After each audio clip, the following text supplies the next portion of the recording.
Kwan Fartwave Evening Chat Kwan Heart.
Oh my God. I'm here again. I'm so back, you guys. I'm so back. I'm back like I've never been back before. I know, isn't it crazy? You know what? 2 streams in one day, not enough. I need to keep going. 2, then 3, then 4. I should just stream at the top of an hour and then end when the hour is ending and then just start again. Start and stop, start and stop, start and stop. Whereas Emily CC has been live straight for 3 years. I will be the streamer who just keeps starting and stopping the stream every hour. Even if I'm right in the middle of saying something, I'll be like, oh, sorry. Just turned 6 o'clock. Gotta go. Gotta go. Anyway, what's up, everybody? Hello. I changed my shirt because it's a new stream. It's a new dawn. It's a new day. And I am here yet again. Just switched to a worse internet package. Actually, though, there's 2 reasons. So I was sitting at my computer because I had just finished a call with Kayla Says, who's a YouTuber that I like, and I've watched her videos before. And she's making another video, and she asked me to have a conversation with her so she can cut some clips from it. So I was sitting here and I was like, am I going to go live again? After I ended my first stream, I was like, maybe I'll go live again. I don't know. We'll see. Maybe. I was sitting here and 2 things happened. Where's my fucking chapstick? I need to buy even more. I need to buy even more of my chapsticks because now I'm looking for one and I can't find one. All right, 2 things happened. I was like, honestly, I kind of need to go live just so I can watch these 2 things. Okay. 2 videos that I saw. 2 videos that I saw that made me feel inspired to go live. One is Nathan Fielder on CNN giving Wolf Blitzer a conniption. Wolf Blitzer was getting so mad. Because of Nathan. So I was like, oh, we have to watch this. And then the second one that I saw was Renee Rapp on Instagram Live. Absolutely justifiably crashing out on someone. I don't know if it was like someone in the chat or whatnot who basically was, we'll watch it, but basically this person I think accused her of not actually being lesbian, of being bisexual, and then changing to the label of lesbian. And Renee goes nuts. I mean, so justifiable, but also in the middle of it, she like remembers to be comedic because that's her. I need her. I need to be friends with her. Did you see that the free Tory dumbasses found your YouTube video and clearly never watched the video? Oh, that's great.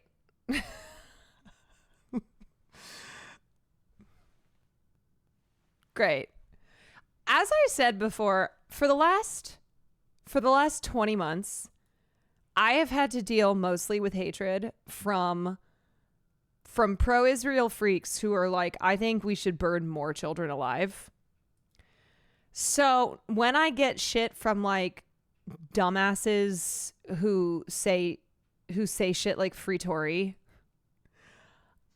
I honestly, it's like it's just a fly. It is simply a fly where I go, you're so stupid. This can't even bother me because I have dealt with worse. Canadians are sorry. Thank you for the 12 months. Free him from what? The consequences of his own actions. Just free Tory. You know, there's a lot of times people will say things and I really think they don't know what they mean. When people say free Israel, it's like, from what? From international law? What do you want to free them from? Or they'll say free Tory. And it's like, he admitted to what he did. There are text messages. There are text messages of him like apologizing to Meg. People do just be saying shit. They do.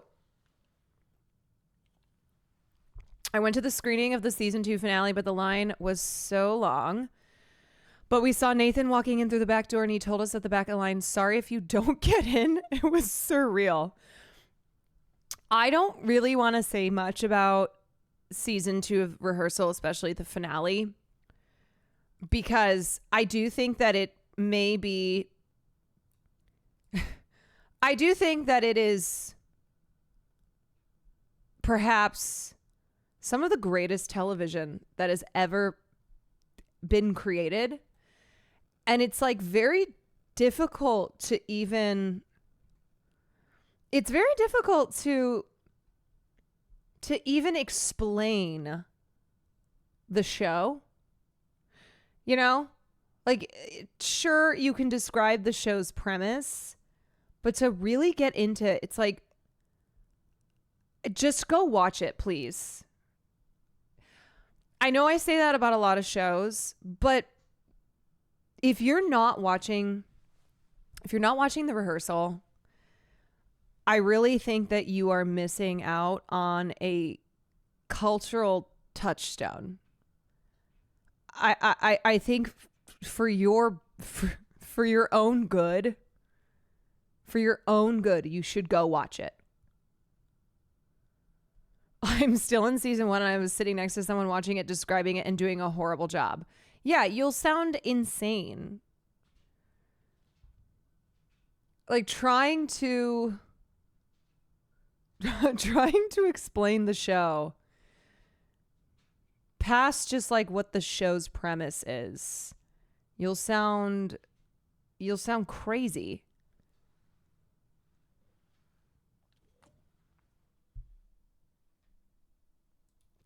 Dat Smurf account, thank you for the 26 months, 1 sub, 2 streams. That's right.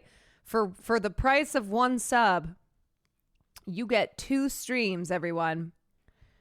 Try to make it worth your money. 1 sub, 2 streams. Okay, well, let's start off by watching Nathan Fielder on CNN. I only saw clips, so I cannot wait to watch this entire thing. Is poor communication between pilots in the cockpit a contributing factor in plane crashes? Well, that is what the latest season of the popular HBO show... And the thing is, though, the show is even more than that. Like, the social experiment and exploration of... An exploration of humanity that Nathan does in the rehearsal season 2, like it's not just a show where he's trying to prove that poor communication in the cockpit leads to plane crashes. I think this might have spoilers. Oh, okay. Well, if you don't want spoilers, then just, I guess, tune out. The rehearsal set out to investigate using a replica of an airport terminal, giant puppets, and even cloned dogs. I've been studying commercial aviation disasters as a hobby And I started to notice a disturbing pattern in the causes of these crashes. 15 years ago, you recommended role-playing exercises. The FAA said no. For whatever reason, they're just not going there. In order to make change, it's going to take something different. Mr. Fielder, where does your sense of altruism come from, where all of a sudden you want to save lives? You're known for pranking. You're known for pranking. This is not sincere.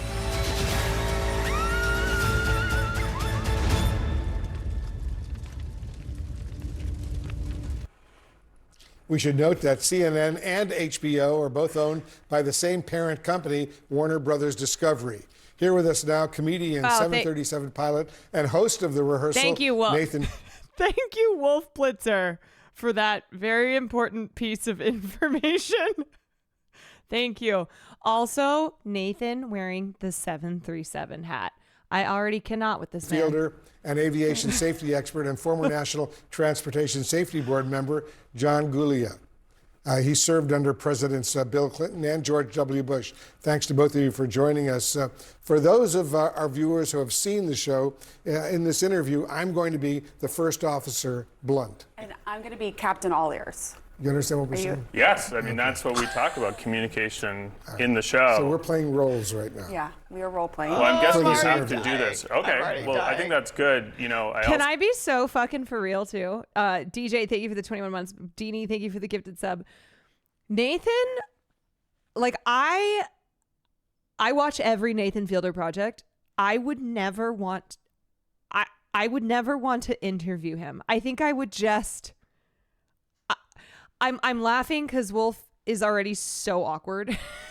he's already so awkward. Not that like that's not Nathan's whole thing, but I just would not even know what to do. I also think, Wolf, that like the issue that we talk about in the show is people not wanting to share their feelings with each other, co-pilots, because one might be of more experience than the other, so they might know the thing that will save a plane from crashing, but they might not want to communicate it. Nathan, so I assume between you two, we like each other and we talk to each other. but there's things you probably don't share too. So that's a good way of the audience understanding the dynamic, probably, right? Really, he should be the captain, is what you're Right. saying. That's really what Let's you're talk Did a you little watch bit. the show? Of course. Okay. I did too. You knew that. You watched all of it. Everybody's watching the show. Great, It's thank a very you so popular much. show. Wow, so you guys exciting. are doing great. Well, You're thank you known for though having you're us, known yes. though for comedy, as we all know, Nathan. Yeah. What made you decide to investigate a very serious matter like this? Well, the show is still comedy, but also this is a serious thing. But I've been just interested in commercial airline crashes just for a while, just as like a hobby. I sort of just read about them. Oh, you fly a lot? Like as a passenger? Yeah. Yeah, well, I fly normal, like planes, like everyone. So you're concerned about airline safety? Well, I don't want to die. But We don't want I mean, you to die I'm either. concerned the same as everyone. But I started to notice, and there's a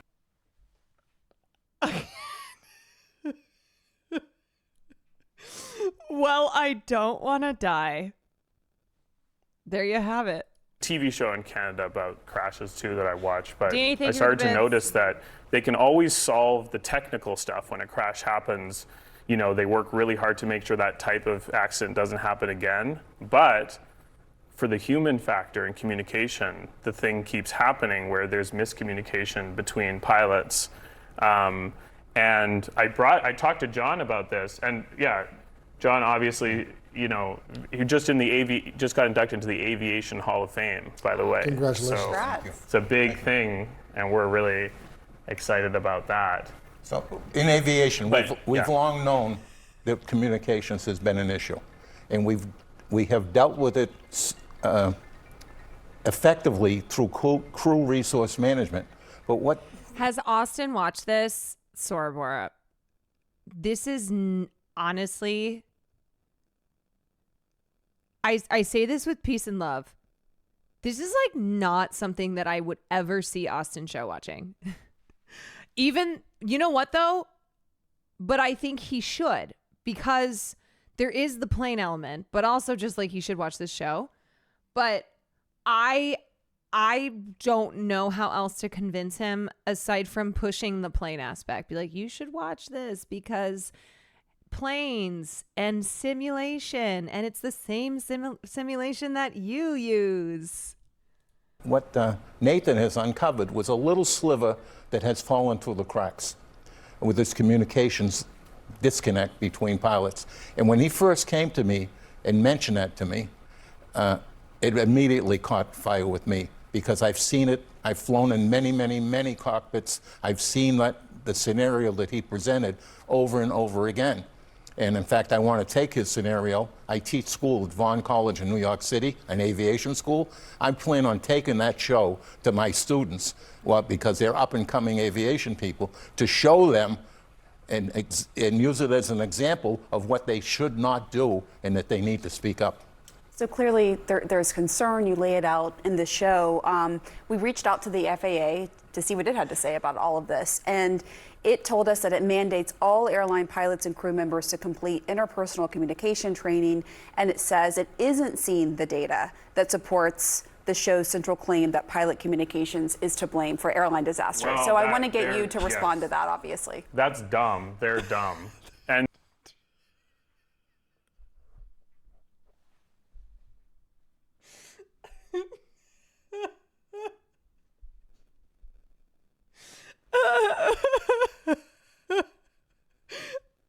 That's it. That's all that needs to be said. That's dumb. They're dumb. You will never make me hate Nathan Fielder. you know, here's the issue is that they do, like I trained to be a pilot and I'm a 737 pilot. I went through the training. The training is someone shows you a PowerPoint slide saying, if you are a co-pilot and the captain does something wrong, you need to speak up about it.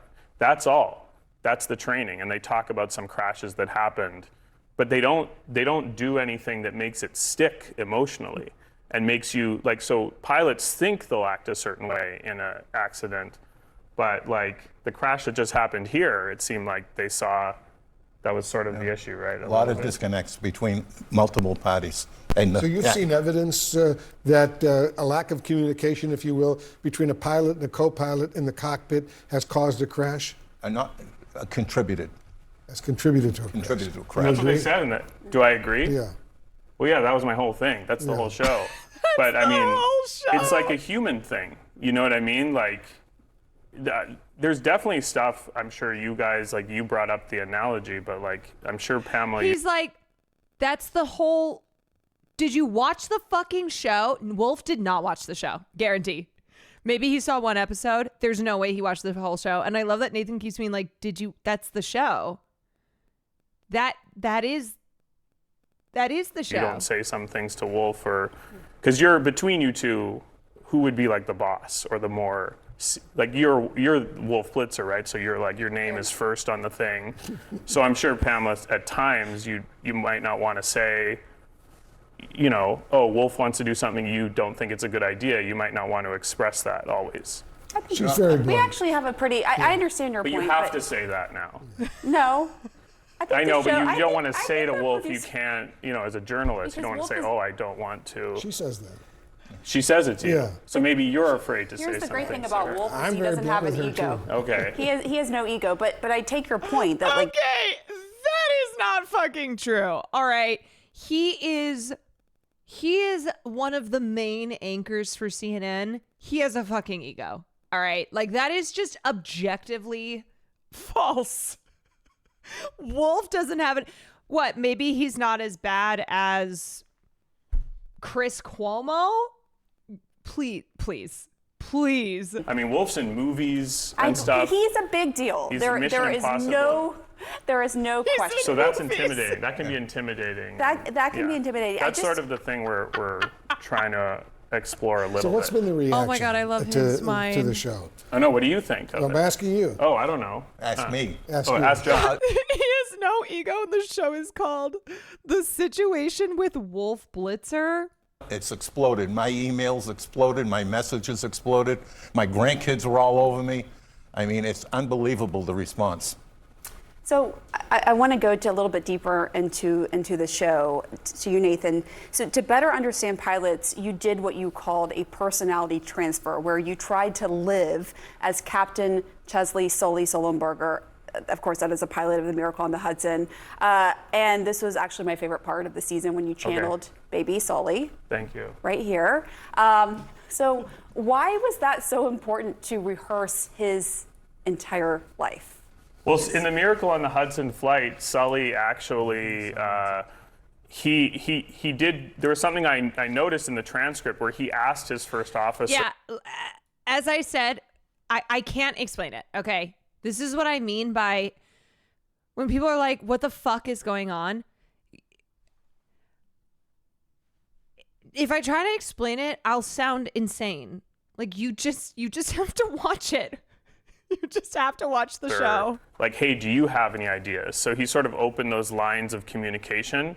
And so I'm like, well, this pilot seems to be bucking the trend I've noticed and is uniquely good. So I was trying to sort of understand. He said in his book that his entire life led him to what he did in that flight. So my thinking was, these things, we try things and not everything is going to work. And that's the point. Like, I think the FAA, which has revealed themselves to be very dumb today with that comment, because I think what we're showcasing in the show is that there's, even though we might not have the exact solution, there's stuff to look at here. And why say that? Because I think, it's a little dumb just to be like, that statement, right? What do you think, Wolf? Is this an issue that the federal government should now investigate full time? It needs to start. CRM has been an effective tool in the cockpit. We need to look at it in the light of CRM and see if we need to put a module in there that deals with this. That's the training program you're talking about. For training. And do you think there should be more role-playing training? You said no question. In the rehearsal that you would actually propose that when you were in, and that they rejected it. So you think there needs to be more. What do you make of the fact the FAA says, well, there isn't data? I mean, obviously we know where Nathan comes down on this, but what do you think about the fact, as a former government official, that there's not the data to back this up? A government official that's been frustrated with the FAA's response to NTSB recommendations. The ostrich syndrome is alive and well. Ostrich syndrome? Yeah. What's bury your head in the sand. Oh, right. Oh, okay. There you go. Then defend, deflect, and deny is their mantra. So just to go. Also, it is very true that pilots, I mean, just people who work for the FAA also are suffering from, mental health issues, etc. And they have to keep it quiet because they'll lose their jobs. Like, it can't be addressed. And I think the one part in the episode when he zeroes in on the Reddit thread, and then he has the final line of the episode, which was just, it was just goosebumps, honestly, where one of the points that he's making is that if you have mental health struggles, if you are neurodivergent, etc., that you are keeping that a secret because of the very strong possibility that you will not be able to work in this field. And even despite it not affecting your like having anxiety or having autism, not meaning that you cannot fly a plane, that it's still you have to play pretend, right? I mean, that's a big part of the rehearsal, is using artifice to be authentic. Go back So we to gotta this guy explains what it do you pretty do well. We then? can watch it after. Trump's got to do something, or No, what? too high. You need to Too build the high. foundation. We're building the foundation. building the foundation.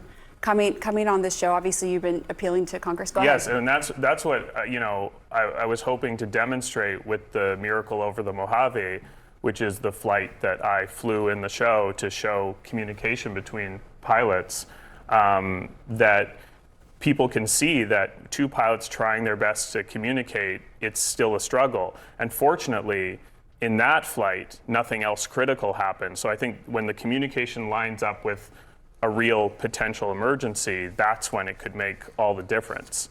And so, fortunately, I landed the plane safely and saved 150 lives that day. And so I think Saved 150 the hope lives. is that the FAA will look at this stuff and the miracle over the Mojave and be like, But yeah. you think this has been going on over multiple administrations? This isn't just a Trump administration issue. No, this goes back. I mean, we started the show under the. I will say too, I watched. Is he playing a character? Well, that's the genius and also the perplexity of Nathan Fielder, where it's sorting through what is Nathan's comedic persona, what is the pretend that he is playing, and then who is Nathan Fielder? Yeah, that is the question of like, who is Nathan Fielder? And if you're at all familiar with the comedy of somebody like Andy Kaufman, he was a performance artist. He engaged in the comedy of the absurd.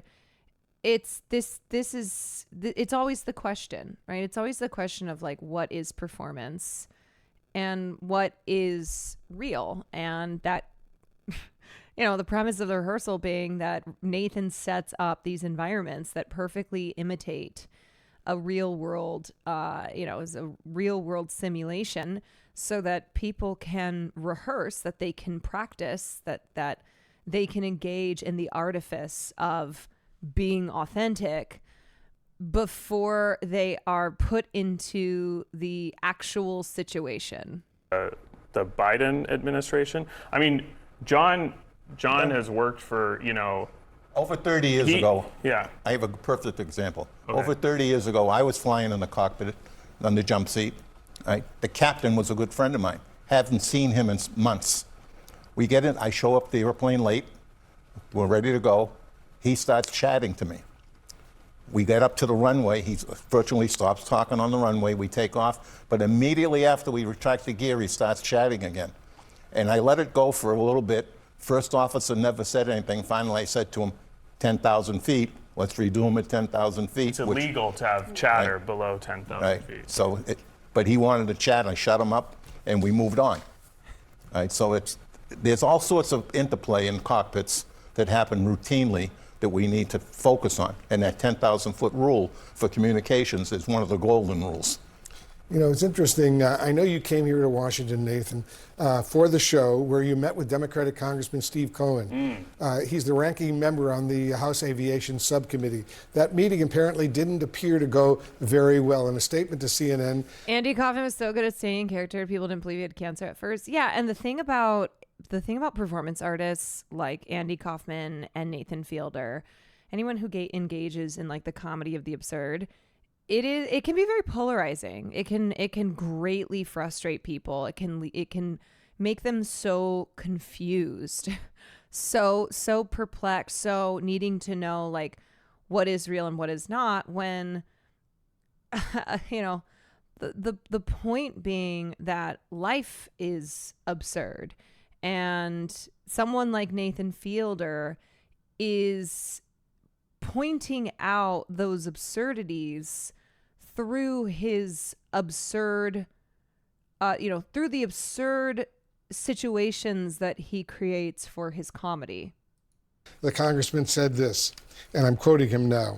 He says he's disappointed with that meeting, saying his team was told you wanted to talk about autism and the difficulties people with the condition could have in an airplane crash.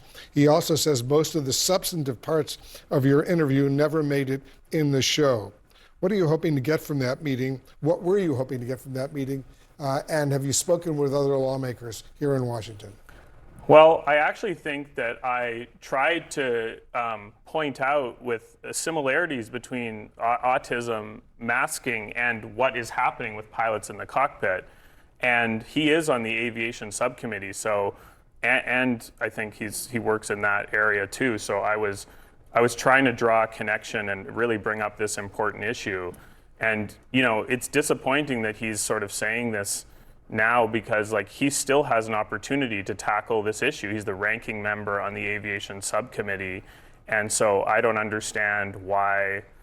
I mean, honestly, to be honest, like he didn't seem to know a lot about, like when I brought up CRM, which is this issue, he didn't seem to really be like aware of it and the specifics. So look, I wasn't going to bring that up because but he seemed to like come at me a little here that, Look at so Wolf's I feel like we face. brought him a good Look at Wolf's face. He's like, thing. And, I don't know what the power is of these lawmakers because, but He's in the minority. Only the chairman of the committee can call witnesses. But he can talk to the guy, right? talk He to knows the- the of chairman, and course he he can be can. like, "Look, this guy, this guy who's a pilot, 737 pilot, came to me with this very important issue. Maybe we should look at this a little love more." that Nathan keeps reiterating that he's a 737 pilot. He's like, I am a pilot. I'm a pilot. I'm a 737 pilot. And now that the show is out, he could show it to the ranking member. So that would be good. But it's I would say it's disappointing that he didn't want to take this more seriously. When we reached out to the congressman, he did reference the FAA training manual. What do you mean? What was going on, how to prepare Yeah, for these they- kinds of situations. They talk to pilots about this, but they don't train them. Like, Right, because you're saying you know it what I was just mean? like a PowerPoint. It's like, you're not, it's not, I could tell you, That's- Pamela, you that's got to where you're speak your coming mind from. to Wolf. Right. You got to be careful. keep Don't be saying afraid that. of him. I could tell you that, but are you going to do it? Right, and Just you- because I say it, you need to Reinforce. And we showed, I think, that might not be the solution, but I think we showed some simple ways that this could be done cheaply and easily that could help. And so why not try it? That's what John and I are saying. Like, just someone's got to like look into it. right. And actually, HBO only wants to I want to. fund it so much because it's like they want the entertainment value of it. So I'm going to jump in here as Captain All Ears here. Okay. Okay. sure. All-ears. No, Captain All-Ears is the one that listens. Oh, not that. That's Blunt. okay. First Officer Blunt. Okay, would really be the quickly. one. She's all ears. I'm all ears though. Okay. We have this picture. I wanted to get this in before we go. We have a picture, actually, not just of the statement, but of when you took off in the 737. Yes. You had been practicing in a simulator. This is the first time you were actually flying the real plane. Do we have this picture, guys? And there was a flock of birds right here. Oh, yes. And this is like so what this you would is train. Our still photographer captured this. And this is a flock of birds, and we narrowly, I guess, missed this. I didn't realize when we were flying, but once we got on the ground and I saw the photo, and you can see it in the show too, we narrowly missed the flock of birds, and if birds get in the engines, that could shut down well, the engines. We know what happened with Sully. Good thing you practiced that. And cause a real emergency. Well, exactly. But also, it shows why communication is important, because if that did happen, like, we landed the plane with the Miracle on Mojave safely and all that, but if the Miracle birds of hit our engines and Mojave. we actually had an emergency, communication could make the difference between getting down safely or not, right? Right. Yeah. I mean, it makes all the difference. All right. And Could so- potentially save a lot of lives. Save and a I lot know of lives. you're not only an actor and a comedian, you're a pilot. I'm a pilot. You're still pretty flying. You impressive. started working for a 737. company flying the 737s. Yes, Oh, yeah, whatever. I do some ferry flights for like a company still where Yeah. I'll, transport empty planes around the world. Amazing. Well, thank you. I do Thanks want to for say coming in. thank you, and I want to say too, like, this is just something that I think is important to say, because, I think these days, like, a lot of people will go to like, alternative news sources or like comedy podcasters to get the word out about stuff, like Joe Rogan or Theo Vaughn. But for me, it's still CNN all the way. Thank you. So And thank you for us too. That For you means a too. lot. Thank you so much. Nathan. Hey, guys, We keep up the really good work. appreciate Thank you. that. Thank you. Thank you. Thank you so Okay, right there, he is fucking trolling. much. You can see See, you can tell. Pastors to get the word out about stuff. You can tell. Look like at his face. Joe Rogan or Theo Vaughn. But for me, it's still CNN all the way. Thank you. So for- thank you for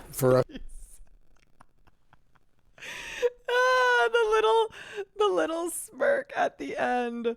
As a pilot, I can say this was a great interview.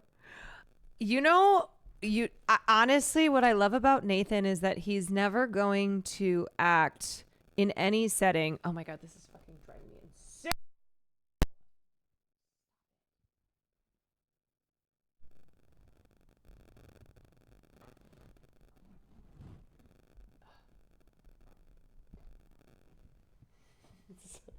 Sorry, hold on. Why if I... Okay, wait. Okay, no? What the heck? Like, if I hold this up, it's fine. But then if I put it down on the desk, the communications array is in turmoil. It is. Oh my God. Oh, it's driving me nuts. Oh my God, why is it getting worse? Okay, wait. Just stay like that. No, I hear you.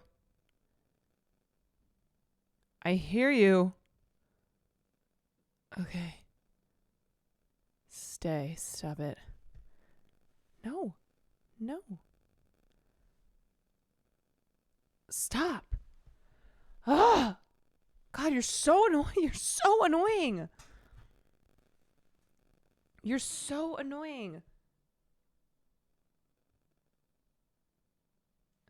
Okay, let me try something.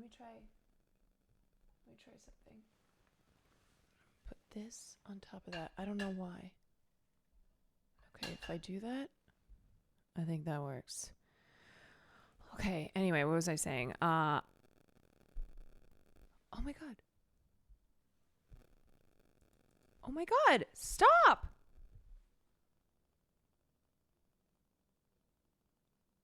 I swear, every time I start. Okay, there we go. Why don't you hold it just like you're a live reporter? I know I should. No, those of you asking about Austin Show and this show. Normally, this is a show that I do not think Austin Show would watch, right? This is not something that he would dive into, as he's curled up next to his cats. However, I do wonder if he will watch it specifically because of the flight simulator being the same one that he has used. So the flight simulator in Vegas, that is the exact same simulator that he uses. So I wonder if he would watch that. I think the first episode of season 2 will draw him in. I know. I feel like I would have to force him to watch it. But then he would watch it.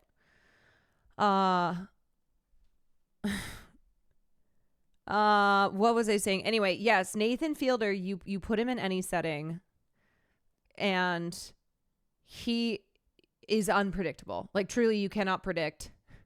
You cannot predict what he is going to do and how he's going to act. And it's why I am drawn to every single project that Nathan Fielder does, be it Nathan For You, The Curse, The Rehearsal. I am signed up and I am sat, because it's rare that you have a performer like him who genuinely continues to, even when you think you have figured him out, even when you're like, okay, I know that this is going to go in a direction that I would not predict. It still shocks you. it still is the unpredictability. The unpredictability is just leaves you in awe and also in fear, and there are a lot of emotions that you experience. Wait a second. I have to show this. There are a lot of emotions that you experience watching a Nathan Fielder project. Wait, this is the perfect clip to describe.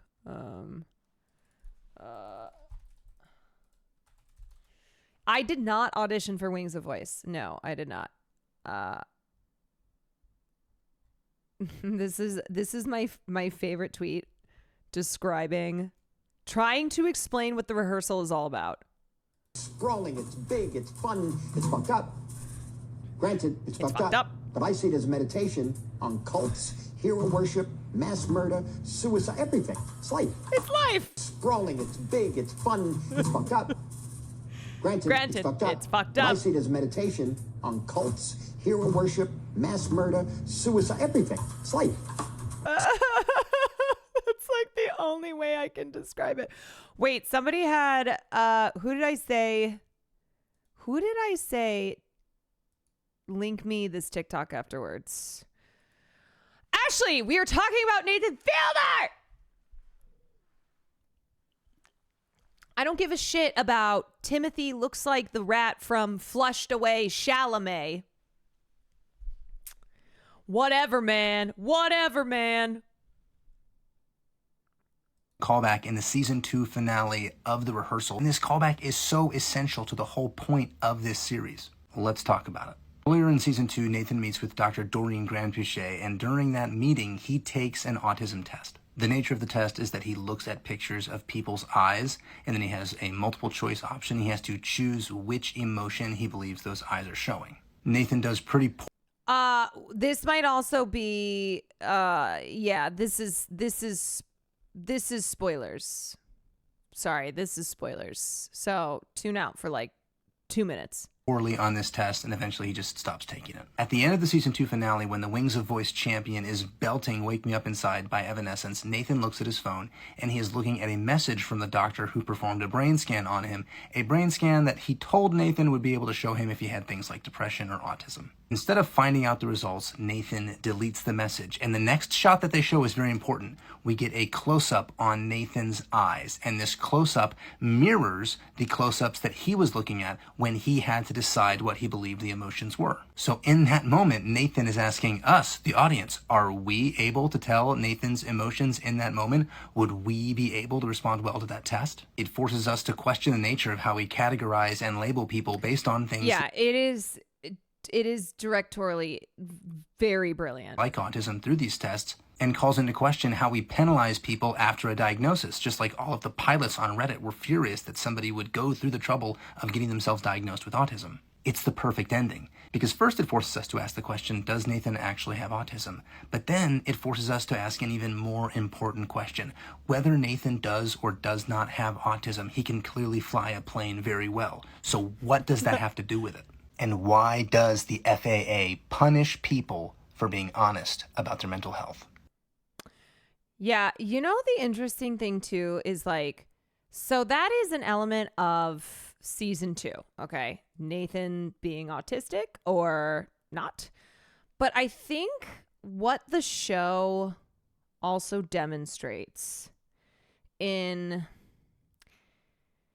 this blurring of reality and the artificial is this is not just something that people with autism, who I know have heavily related to a show like Rehearsal, but this is something that I think non-autistic people also share the experience of, where there are these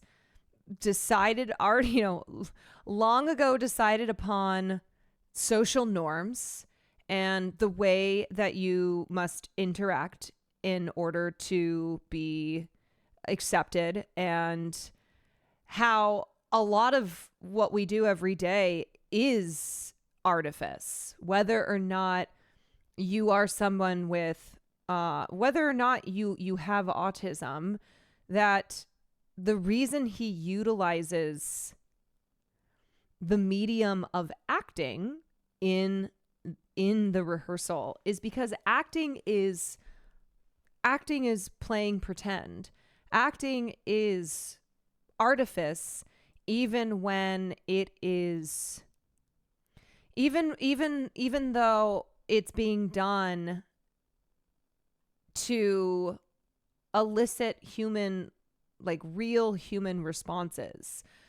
You know, if I read a monologue that produces sorrow from the audience or laughter, those are real emotions. Those are real things, but I am still presenting it through artifice, through the art of acting. And so he uses acting, which is, the science of the artificial, to demonstrate this rehearsal that really is just all of life. We all day to day go through and act in a way that, like, we're always acting. We're all acting always. Whether we're acting at work or playing a role on a date, there is this level of you are responding in a way to established social norms, right? Not auntie, I keeps it real, except for you. But there's still like keeping it real. I guess what I'm trying to say is like keeping it real, but also still adhering to social norms, right? I'm so fake nice at work.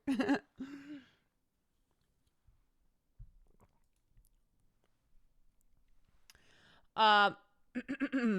All right.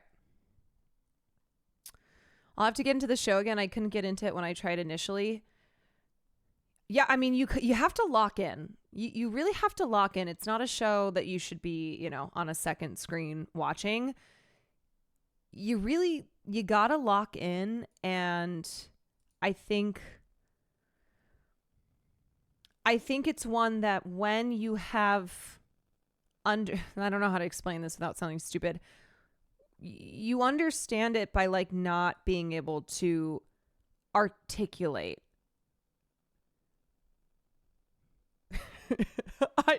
That doesn't really make sense, but it's like you're locked in. This is how I felt watching the show, where when it finished, I was just like, I was very odd.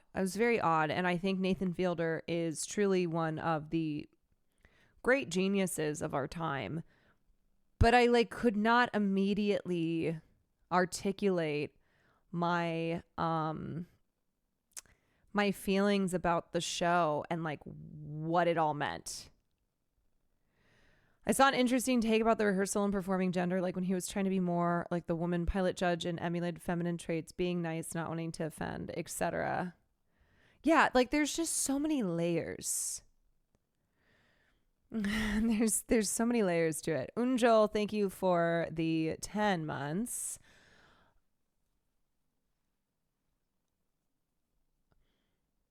I can't forget the pilot guy who talked to you that was just sexual harassment personified to any woman in his sight, but LOL, God forbid you've taken antidepressants. Yeah.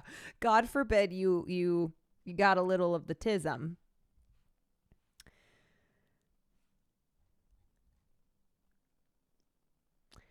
Okay. So what is, hold on one second. MIT class president Megha Vemuri spent her graduation speech bashing Israel.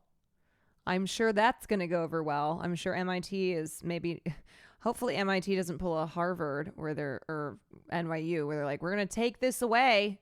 Sorry, you just spent 4 years and a lot of money and it's your right to, and it's also morally right, but also your right to give this speech. Let me watch this. This is an exaggeration. Hold on. Academic institutions across the country are shrouded in a dark cloud of uncertainty. The question of what will happen next echoes in our minds, and there is a lot of fear in many of our hearts. We must remind ourselves that when we came to this institution, we dreamt of the opportunity to make an impact on humanity. We have been given the privilege of access to a place like this, to a community like this, and it is now time to make use of it. We cannot allow fear to keep us from doing that. Why was this recorded on potato? Because flip phones are so bad. You have faced the obstacle of fear before, and you turned it into fuel to stand up for what is right. You showed the world that MIT wants a free Palestine. Isn't it funny how at every single one of these graduations, when the speaker mentions Palestine, the cheers in the crowd?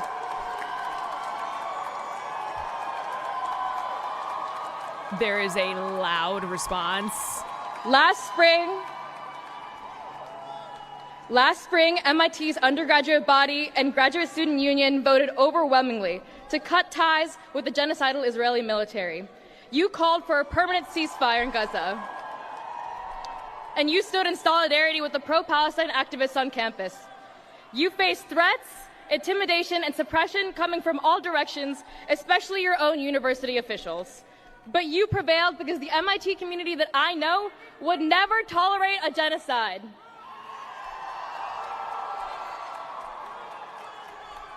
Right now, while we prepare to graduate and move forward with our lives, there are no universities left in Gaza. We are watching. Who is that one person shouting? Israel try to wipe Palestine off the face of the earth, and it is a shame that MIT is a part of it. The Israeli occupation forces are the only foreign military that MIT has research ties with. This means that Israel's assault on the Palestinian people is not only aided and abetted by our country. This was Fox News title for their MIT video. MIT commencement speaker booed after criticizing schools. And it's one guy. Yeah. Fox News and everyone else getting one guy being like, oh, yeah, everybody booed. It's like, actually, a lot of people cheered, like, overwhelmingly. Overwhelmingly. But our school, as scientists, engineers, academics, and leaders, we have a commitment to support life. Like, there's literally just one guy who's yelling. Support aid efforts and call for an arms embargo and keep demanding now as alumni that MIT cuts the ties.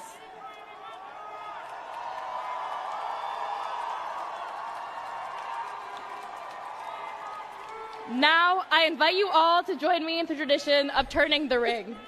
Please raise your brass rat or grad rat bearing. It does sound like he's Voldemort singing.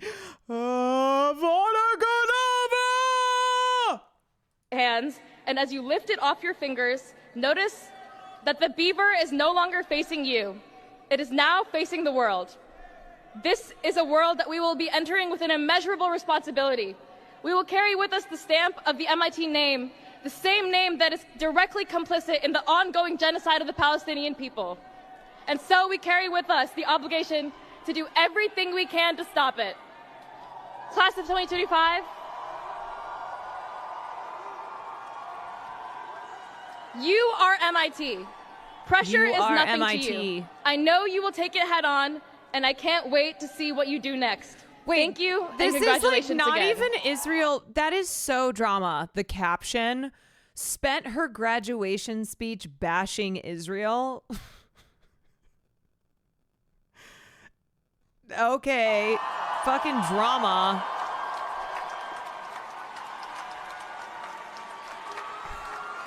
No, not the Bieber. Yeah. The Justin Bieber.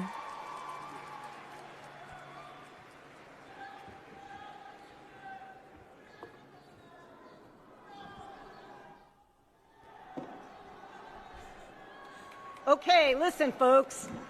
At MIT, we value freedom of expression, But today's about the graduates, so it's time for me to charge you all. So good afternoon. Okay, honestly, yeah, awkward AF, but also better than the way that a lot of other university presidents have been responding, you know?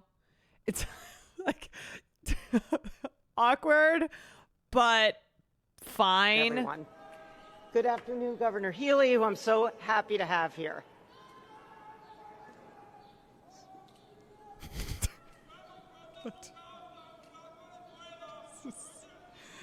Oh my God. Okay. This is more awkward than watching any episode of a Nathan Fielder, the rehearsal. Okay, folks. There is a time and a place to express yourselves, and you will have many, many years to do it. Let's talk today about our graduates. Okay, folks.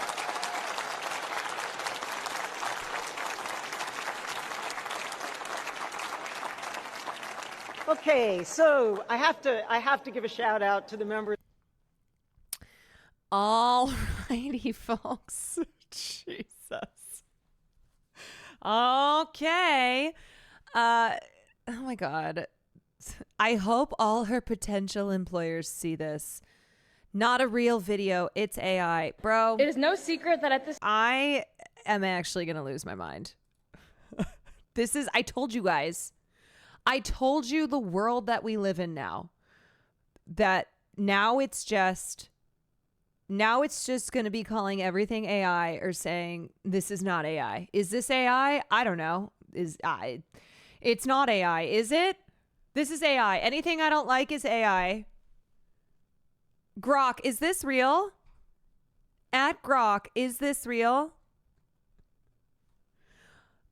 Okay, before we get to the Renee Rapp video, this tweet, you would have seen a shoe flying at her like George Bush. Are y'all ready for this? Are y'all ready for this? Rate the rehearsal out of 10. I hate rating stuff. And also, I don't even know how to apply a rating.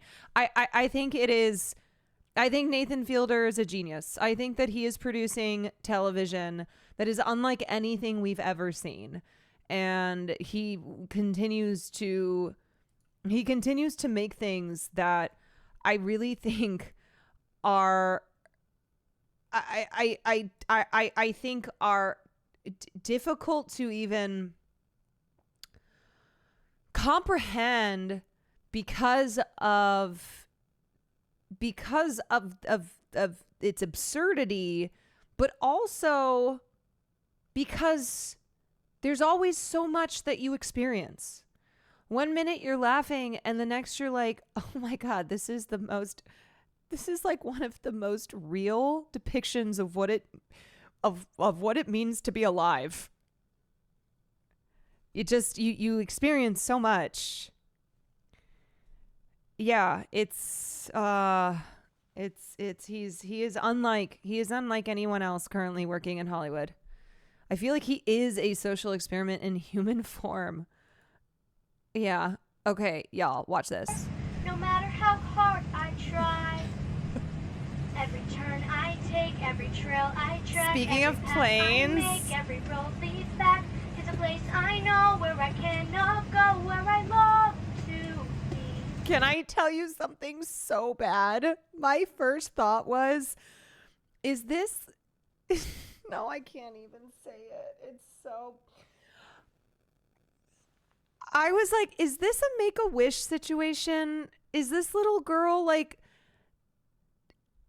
dying and her dream was to sing Moana's How Far I'll Go on the sound system in front of a group of passengers? Because I don't understand it. Otherwise, like, did she come up and say, hey, can I sing? And they were like, sure. Where the sky meets the sea, it calls me. And no one knows how far it goes. If the wind in my sail on the sea stays behind me, one day I'll know. If I go, there's just no telling how what do far people I'll do? go. I know everybody on this island. What do you do in this situation? A roll on this island. She whole Everything song. is by design. I know everybody on this island has a role on this island, so maybe I can roll with mine. I can make us strong, I can lead with pride. I'll be satisfied if I play along, but the voice inside sings a different song. What is wrong with me? See the line where the sky meets the sea, it calls me, and no one knows how far it goes, and it seems like it's calling out to me, so come find me. Okay, to those of you who are saying this is Caroline coded, I never did this, but also as a family, we never flew because it was very expensive. So I really never had the opportunity to, but I never did this. And let me know what's beyond that line. Can I cross that line? See the line where the sky meets the sea. Key change. It calls me, and no one knows how deep it goes. If the wind in my sails on the Can you imagine that you've fallen asleep, okay? You've fallen asleep and you come to, and you're like, what is going on? He stays behind me. One day I'll know. Is that the pilot? How far I'll go. You're just looking around like, is that the pilot? No matter how. You know what? I hope Girly Pop continues in theater, because that is a theater kid through and through, okay? But also, I just have to say, I'm sorry. I don't care if you are a child or an adult, whoever you are. This genre of performing on planes, no. Like, what was the video we watched one time? It was this Christian singing girl where she was playing. Remember the train, or not the train. The airplane was stuck on the tarmac. And so someone brought out a song and started singing like Kumbaya or some shit. And everyone on the plane is just like, oh my God, I'm going to do a terrorism. I'm going to. Because the thing is that there are a lot of people who do not like flying for many reasons. Okay. And I think the last thing that they want is to be subjected to anything like this. Like, name one thing that I think generally people are not interested in, and it is civilian performances on an airplane. Like, you have to fly, you gotta get from location to location, and that's it. They want to listen to their music, they want to watch their movies, they want to sleep, they just get me there, take me home. Oh, this is the one I was talking about. West Virginia. Yes. We got stranded on our plane in Iceland for 10 hours due to 150-kilometer winds. Luckily, we had our instruments on the plane and decided to start a sing-along. Take me home, country roads. One more time. Country roads, take me home to a place I belong. West Virginia. Mountain Mama, take me home, country road. West Virginia. The thing about me, though, okay, I say all this, but the thing about me is that I cannot help but to jump in with a harmony. Mama, take me home, country road.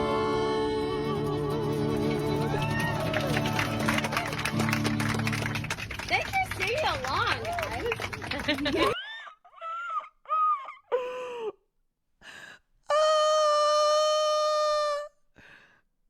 Mulaney's talking about a subway here, Yes, but it's I've never very been similar. killed by hitmen, so I don't know what it's like. But I bet it's not unlike when you're on the subway and you realize that a mariachi band is about to start playing. Just that brief moment where you're reading and you're like, oh, a guitar player. Oh, another guitar player. No, an accordion player. Oh, no. This is the loudest thing in the world.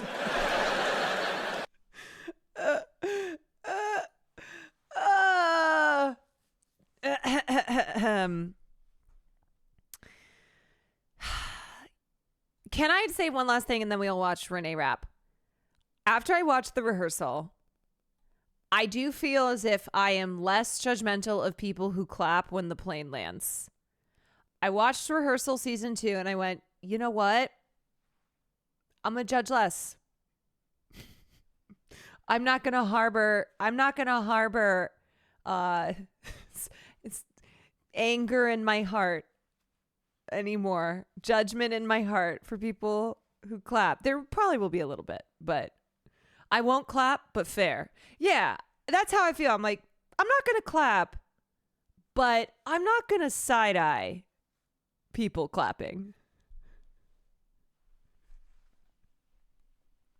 You know?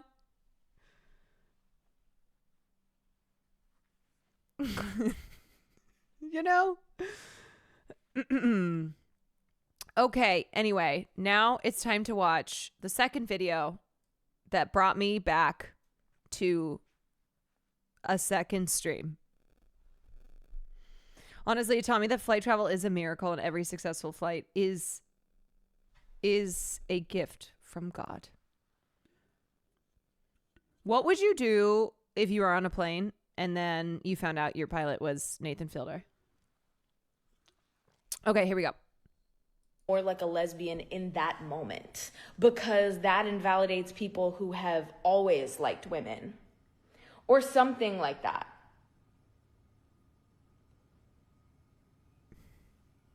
Uh-oh. I was like, I'm sorry, hello?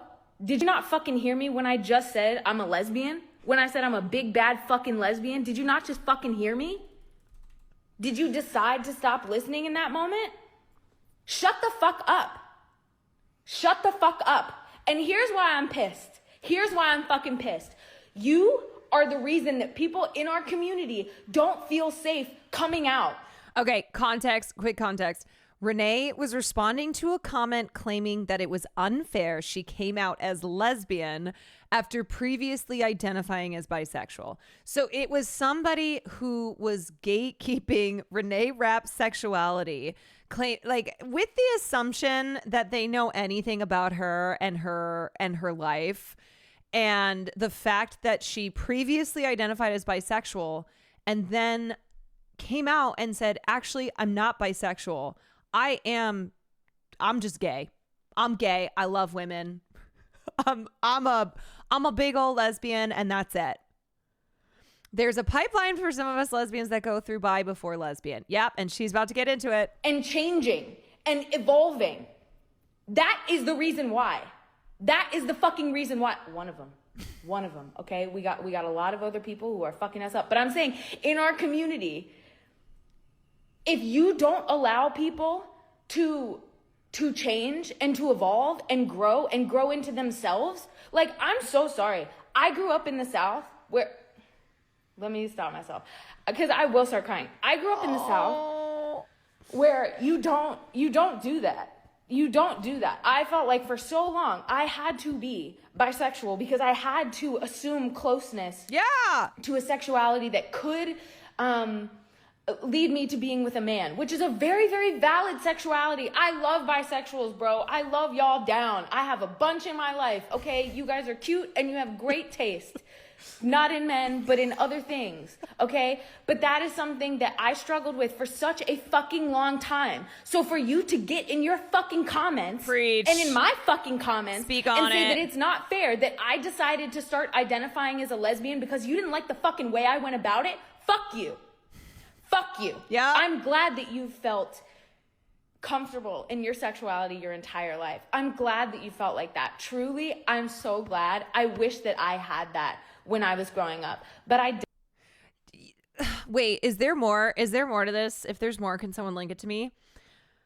Sexuality is a spectrum. People want to put everything in a box, and now we have people dying over the social boxes that we've created. Like, it's insane that this is coming from somebody who, I guess, ostensibly is a member of the LGBTQ community, is bisexual, and is mad that she has since coming out as bisexual said, actually, I am a lesbian. That is it.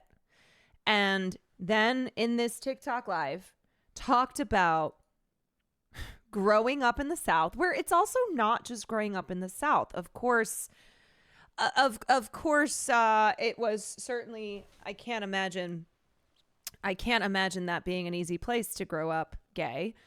But in general, too, the lack of lesbian representation, the way that lesbianness has actually been denied.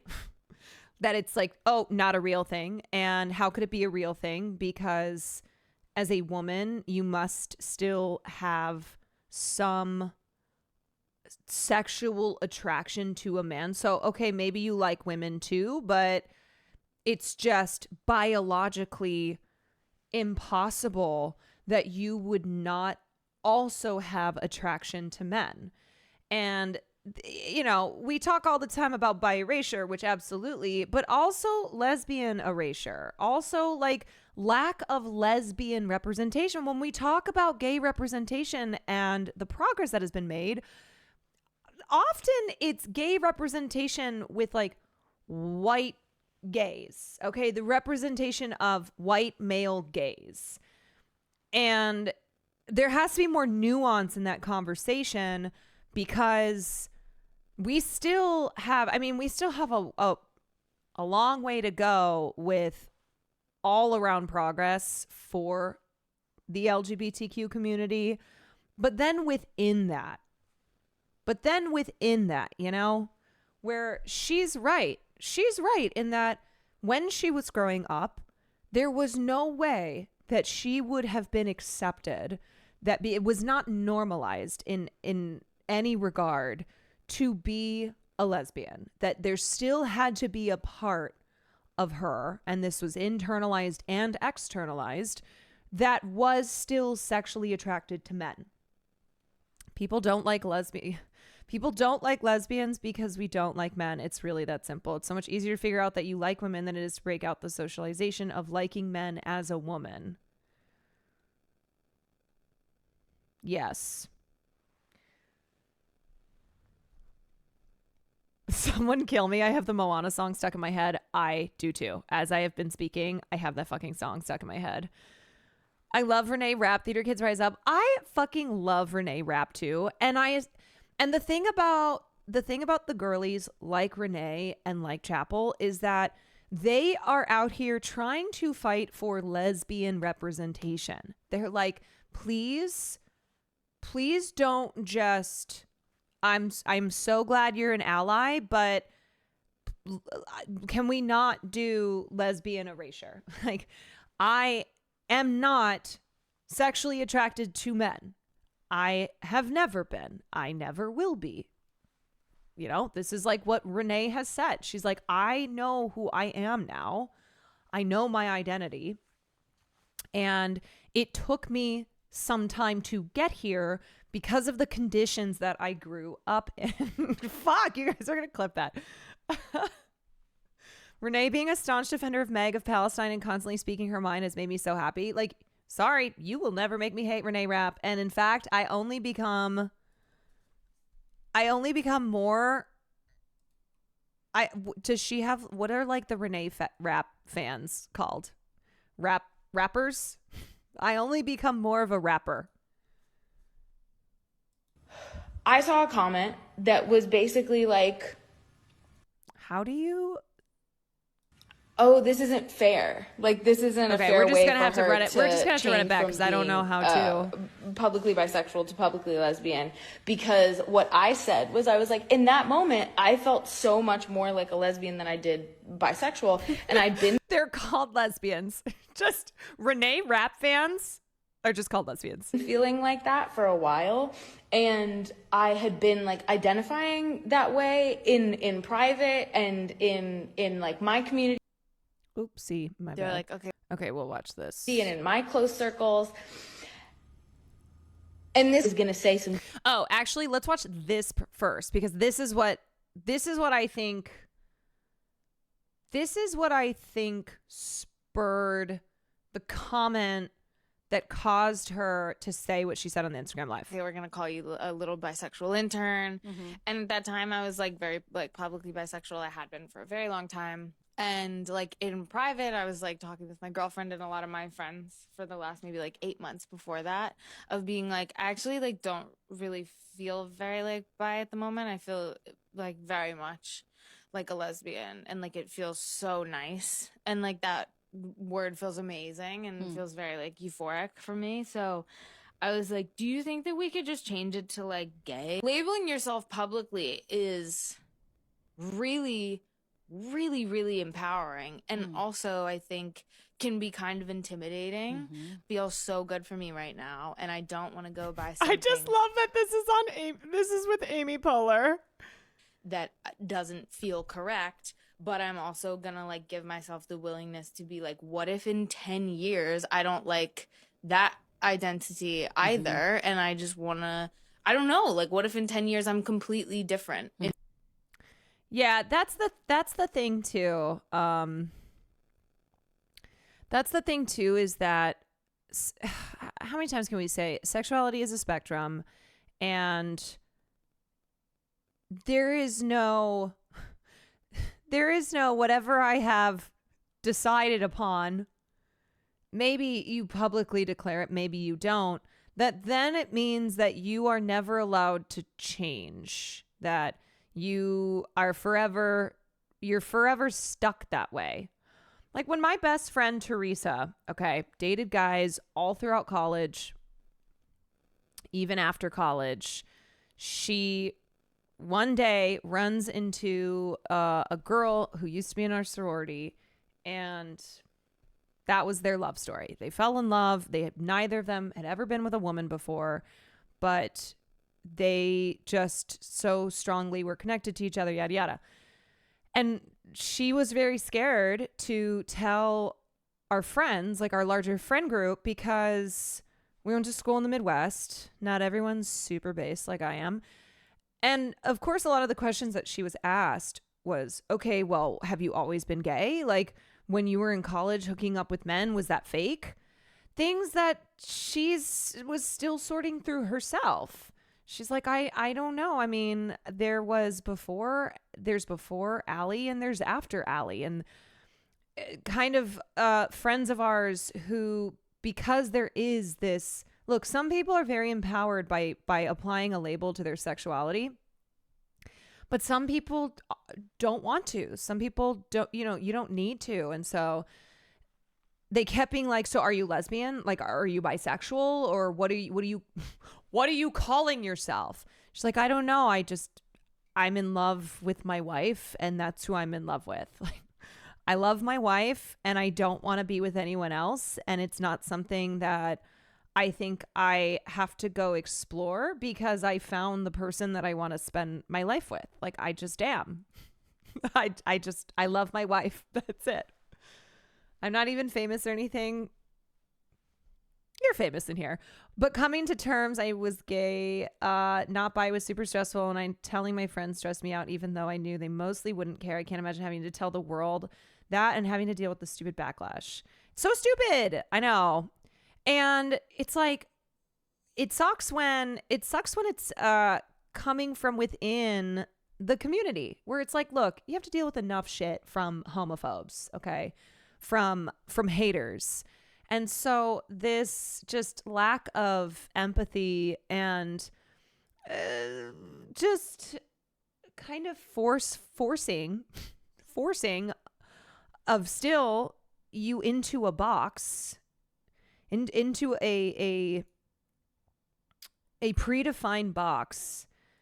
It's like, this is still part of the problem as well, right? We just have still black and white ideas around sexuality, even when you may be someone who is not heterosexual, but you still have this understanding of sexuality as like a rigid, in that if you previously were bisexual, then you are now bisexual forever. That there is nothing that will change that, or vice versa, where, you know, I know that this too can be a sentiment expressed by lesbians towards women who say they're lesbian, identify as lesbian, and then date a man, etc. That's a whole thing. That is a whole thing, I know. And again, people have different reasons for the things that they do. And I think bearing in mind that there is not every woman, or, you know, not every person who previously identified as lesbian and then comes out as bisexual is doing so because of external pressures. Sometimes you might just meet a dick and go. But I think it's good to acknowledge that there still are these pressures, and for women, they can feel pressured into not being attracted to solely women. And it's like, no. I know within you somewhere is the need for peen. Bear Watson, thank you for the prime. Okay. This is what you get with 2 streams. I'm mostly asexual, even though I've had lots of sex in the past. It's not just something that it's just not something I'm ever motivated to do, but I'm still queer. Right. And I think that's another thing too we've talked about, where it's like people think if you're asexual, it means that you are not at all sexual. It's like asexual means that you are not ever interested in sex or any type of pleasure. Kilani has talked about compet in the past as well, and now identifying as lesbian. Yeah, so I don't know. We still have a ways to go, and I gotta say, I do wish that this was like the sole issue. I do wish that, like, in regards to LGBTQ folks, that the issue was simply just coming from within the community of, okay, we need to stop putting people into boxes.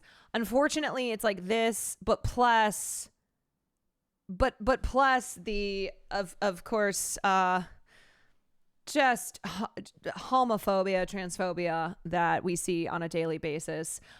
I don't know about anybody else. If you're on Twitter,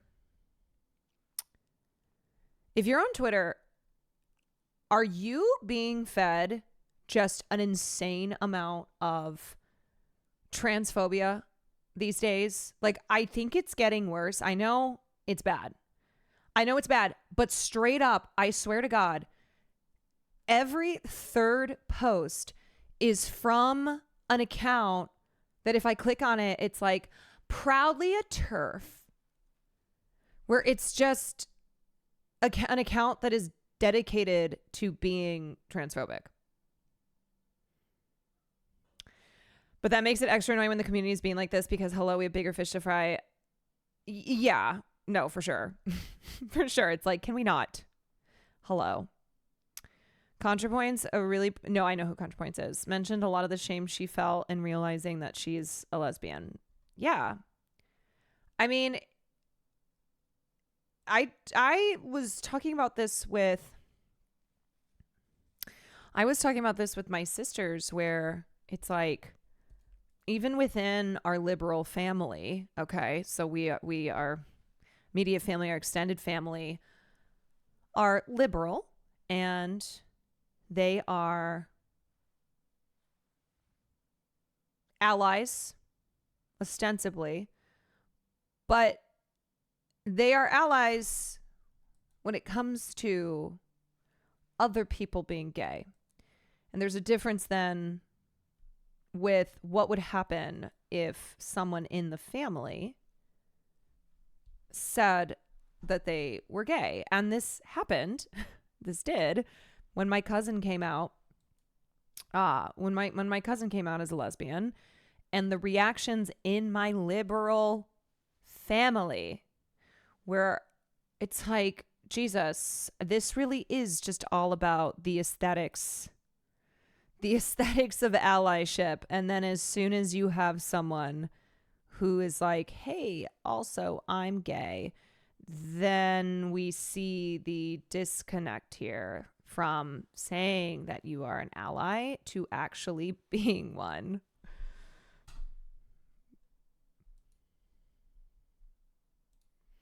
Mobile chatter here. I do myself have some trouble with my own identity, where I've known since like 12 I was a gay man, or at least gay. It's been some time now where I've had some thoughts about being attracted to women too, and had to talk on Discord by Sky about how it's okay. Oh, shout out. How it's okay to not know your label precisely. I got friends IRL where they put me in a box without any consideration about my doubt, so it feels good to be heard in this community. You are heard. Like they say in The Bear. Heard. Yes, chef. Yeah. Yes. So I think that it's important to keep in mind that there are the freaks who are just blatantly homophobic. Okay. Like we know these people, but also this pressure and this lack of allyship within the LGBT community as well. And it's like, man, there are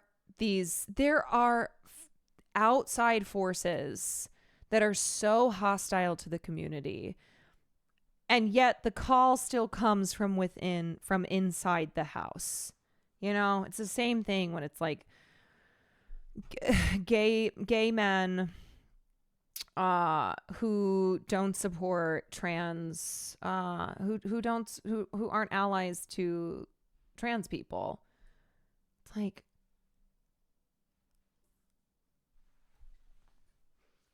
the fuck is wrong with you? Gay Republicans. Yes. Gay Republicans. They hate you, okay? They are not your friends. The Republican Party is not your friend. Speaking of gay men, did Mizkif really move in with Austin and Christian in... Wait, did they win? Nixon 7. Wait a second. Nixon 7. Nixon 7. Is that why? Wait, were you watching it over there? No, I was driving home. Oh. I listened to it on the radio. 111 to 94. Wait, so they're tied up now? No. 2-3. Pacers. When did they win a third game? It's okay. Wait a second. But it's best out of 7.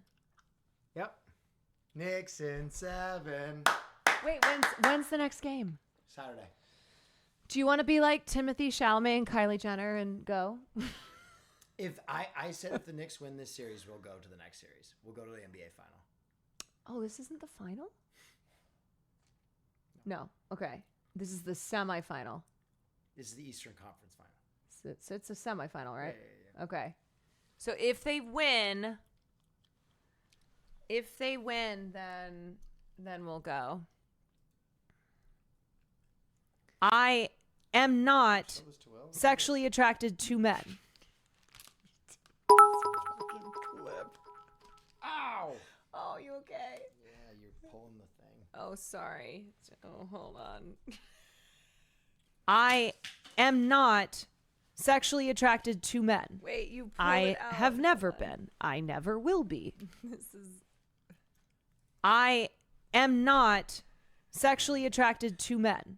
I have never God been. damn it. I never I have to will keep- be. I I can't hear. am not sexually attracted to men. I have never been. I never will be. out of context clip. I mean, it tracks. It tracks. But also, you know what? Fuck it. How long are you streaming for? I was gonna just stream for we're gonna go see a movie.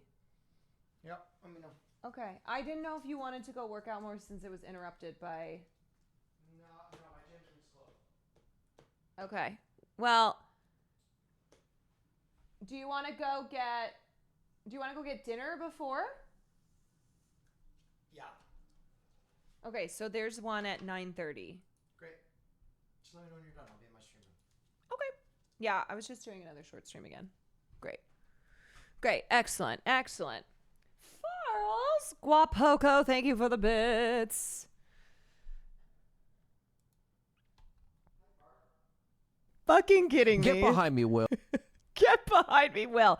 See, this is why I preemptively was like, I know that this is Will saying this and linking himself in Gremlo, but I preemptively also now no longer fuck with Gremlo. I'm with him. See? Pioneer of gingerphobia. This is why, you know what? I am going to become now the oppressor of gingers. Okay? That's what I have been forced into this role. Yes. Where now I have to do this. I must. Oh no. You guys, I'm not responsible. I am not responsible for the things that they made me do it. I am not responsible for the things that I said. I am going to create a gingerphobia. Unfortunately, I am going to create an environment that is all gingerphobia. Fucking kidding me. Get behind me, Will. I am not responsible for things that were said on a morning stream. Morning streams different than evening streams, okay? So, things that are said in the morning Felt more like I cannot be responsible for. Also, little update here. Since we covered the Broadway diva drama between Patti LuPone and honestly Audra McDonald, but also pretty much everyone. It is Patti LuPone going up against everyone. But here was Audra McDonald's response from an interview that she was doing. As we're sitting here today, there's a New Yorker piece. Patti LuPone says about you, Audra is not a friend. Friend with a D. I know there's a lot of back and forth. Were you surprised to hear that said about you from her? And I'm not trying to start a Broadway dust up here, but I'm wondering how you're processing. I mean, I don't. If there's a rift between us, I don't know what it is. That's something that you'd have to ask Patti about. Mm-hmm. You know, I mean, the thing is, that's iconic of her. That is iconic of Audra McDonald. To basically be like, I don't know what she's talking about, so ask her. Because here's the thing. When it's one-sided beef, you want to know who looks like the loser? The person who says that there's beef, okay? The other person who's like, honestly, I haven't talked to them in a long time. Ask them. I don't really know. I don't know what they're talking about. I haven't seen her in about 11 years just because I've been busy just with life and stuff. So I don't know what rift. She just said, I haven't seen her in 11 years. I'm screaming. I'm fucking screaming. She said, I haven't seen her in 11 years. I don't know what the fuck she's talking about. She's talking about, but we'd have to ask her. As we're sitting here today, there's a New Yorker. I'm sorry, Patti, but you cannot. Hi. You can't win anymore. Like, it's over. Okay, this is how, look, you guys, this is like what I was talking about earlier. Now, this doesn't apply to every situation, but do you see how effective this strategy is? A masterful gambit where somebody asks, by somebody, I mean Gayle King, where Gayle King asks Audra, she's like, did you see the New Yorker piece? OMG second stream. That's right, Willie. I'm the streamer who never stops streaming. Gayle's like, you saw the New Yorker piece, right? Where, Patty had quite a few things to say. What did you think about that? And Audra she answers this in the only way, in the only way that you can, if you want to just, bar none, no debate, come out on top, which is to be like, I don't know her. I don't know what this. It's the Mariah Carey I don't know her energy. It's just in a different format. And because it's Audra and she is so well loved, and she says it in a way that's also not snarky. She's not like, who? I'm sorry, Patty Lou who? Patty Lou who? She's just like, I haven't seen her in 11 years. Yeah, I know there's something going on, but I don't know what she's talking about. So if you want the tea, like, go ask her, because honestly, I don't know. I don't know. That's it. You just shut it down. You shut it down. I don't think about you at all. I mean, seriously, though, there is so much power in being like, I don't think about you. You are spending all of this time and energy. You're screaming at the wall, right? You're the meme of like yelling at the wall. And the wall is Audra McDonald being like, sorry, girl. I don't know what to tell you. I've got better things to do with my time. I've got better. She's not coming off as mad or bitter. No, she's not. She comes out on top because she's not coming across as bitter. She's not engaging, right? She's not dropping a little, oh, huh. Is that what Patty had to say?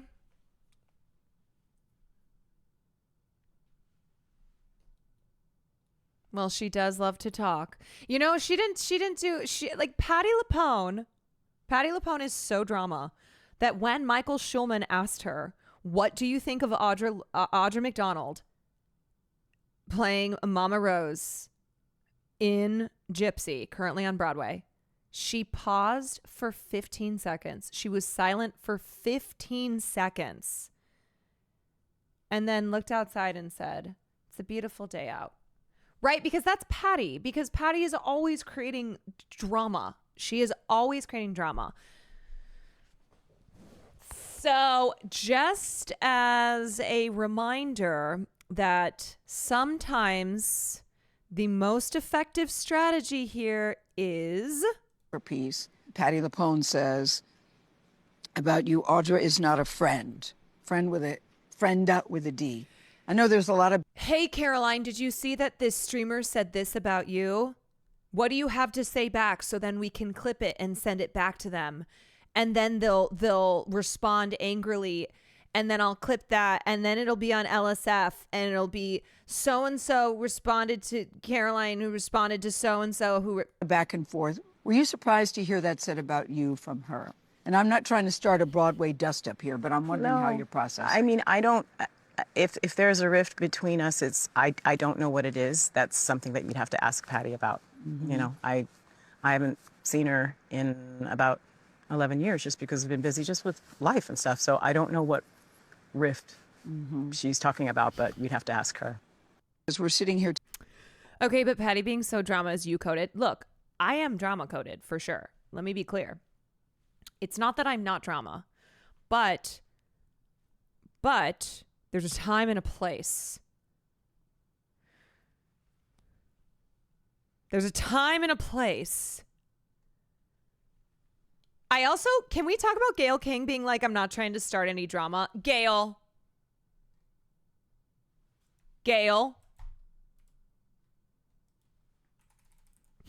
Sure, Gayle. Sure, girl. Okay, here's Renee Rapp. Wait. Yeah. Don't fucking disrespect Audra McDonald. Don't fucking do that. Don't fucking do that. Don't. Or Keisha Lewis. Don't do that. Don't. Watch your fucking mouth. Watch your fucking mouth. Oop. Hey. Oop. Yeah. I mean, if you want to, look, I think a good way of evaluating often who is right and who is not right. Look to see who is defending whom. Who is on whom's? Whom is on whom's side? You know? I think he can tell you. I think it can provide context. So you have Renee Rapp being like, don't come for Audra. I would give my life for her.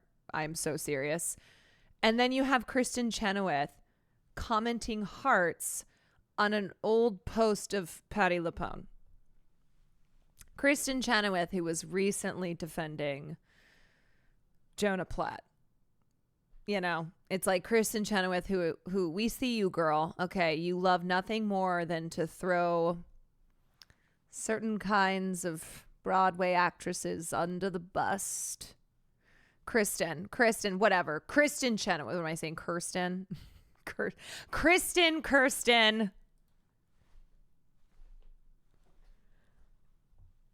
Here, there's what he said, there's what she said, and then there's the truth. Well, I will say that if you know anything about Patti LuPone, you know that she is such an instigator. That's I wasn't correct. I thought you were correcting me. I'm like, look, okay. The Kristen and the Kirsten thing. It depends who it is. Kirsten Dunst, I'm going to try. I'm going to always try to remember that it's Kirsten Dunst. Kristen Chenoweth, these days, I don't give a fuck. I don't give a fuck to pronounce it. You know what? I'm going to call her Kirsten. I'm going to call her Kirsten Chenoweth. Did you see this on the timeline? No. What is this? It's frankly insufferable. A lot of Anthony Bourdain broke how a generation of men eat. The cult of personality he left in his wake is frankly insufferable. A lot of what we're seeing in food culture, chef culture today has its roots in the type of eating and journalism Anthony Bourdain did. Bourdain treated ordering. This is rage bait. Hold on a second. No, this is rage bait. I don't know who this is.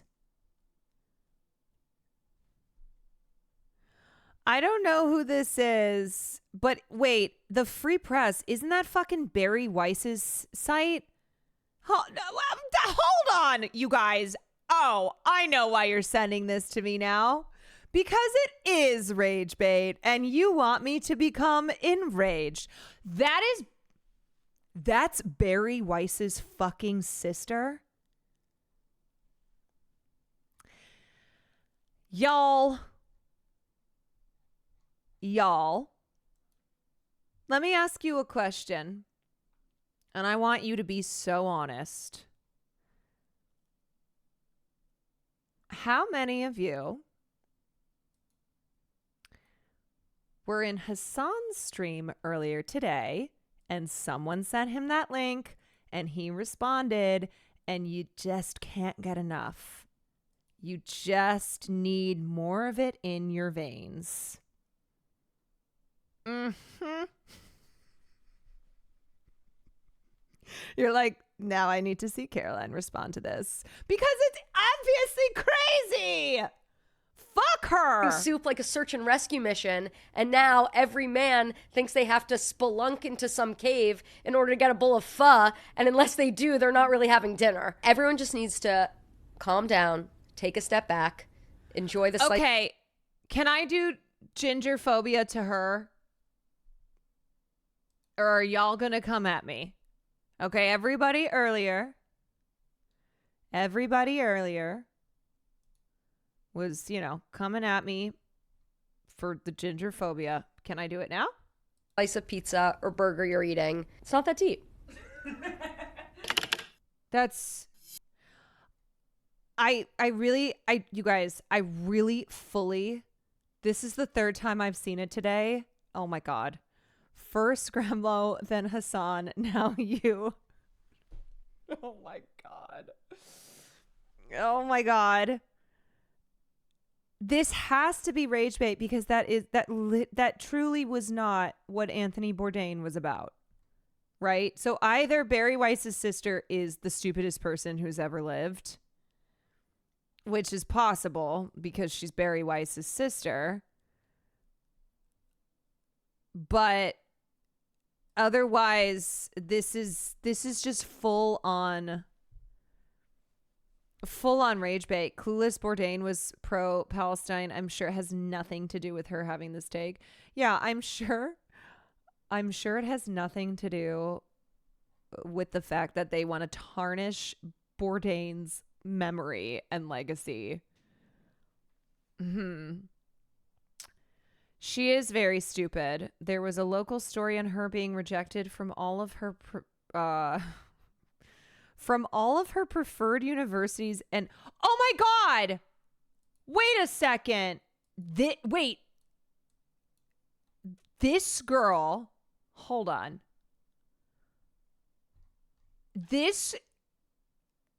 It's her. Susie.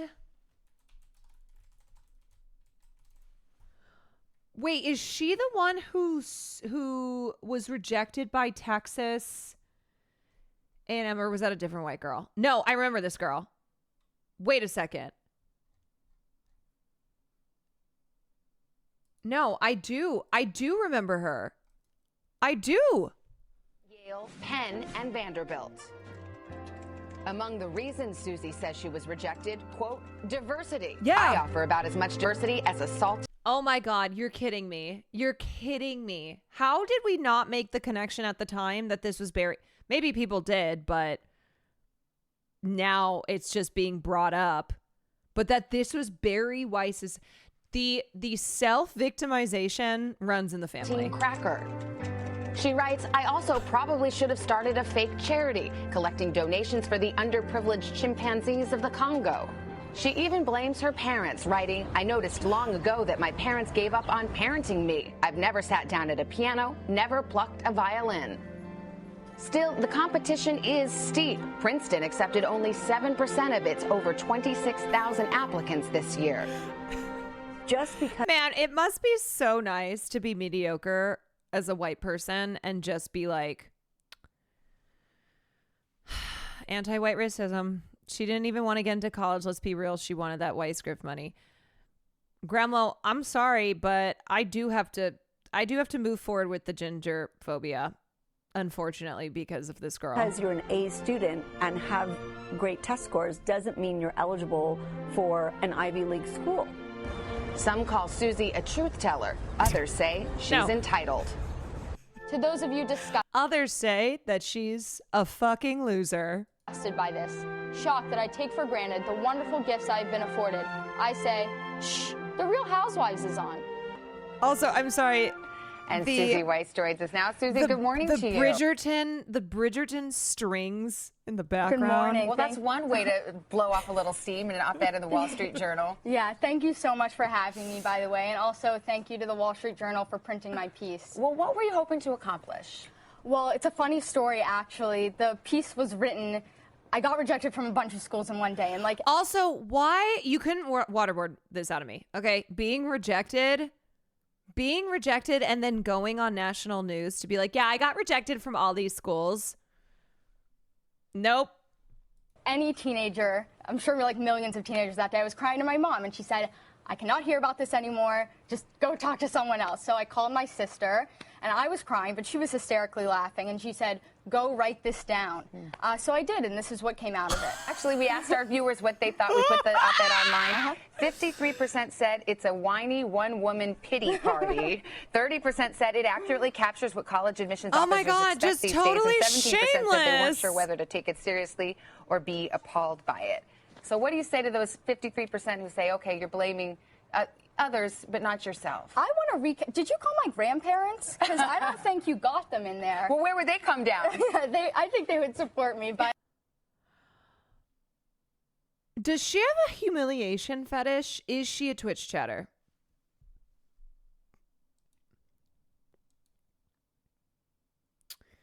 Because it seems like these people have no ability to be embarrassed.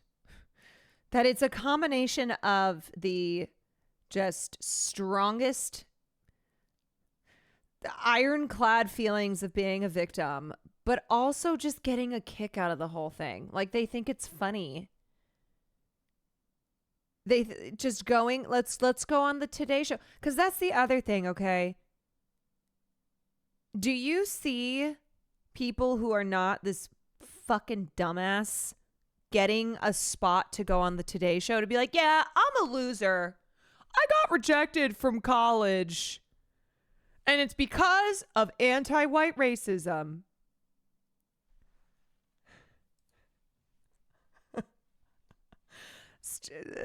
You know what chatters I'm talking about who have a humiliation fetish, who are like, please yell at me. Please, or we'll come in here and reveal something. You're like, why?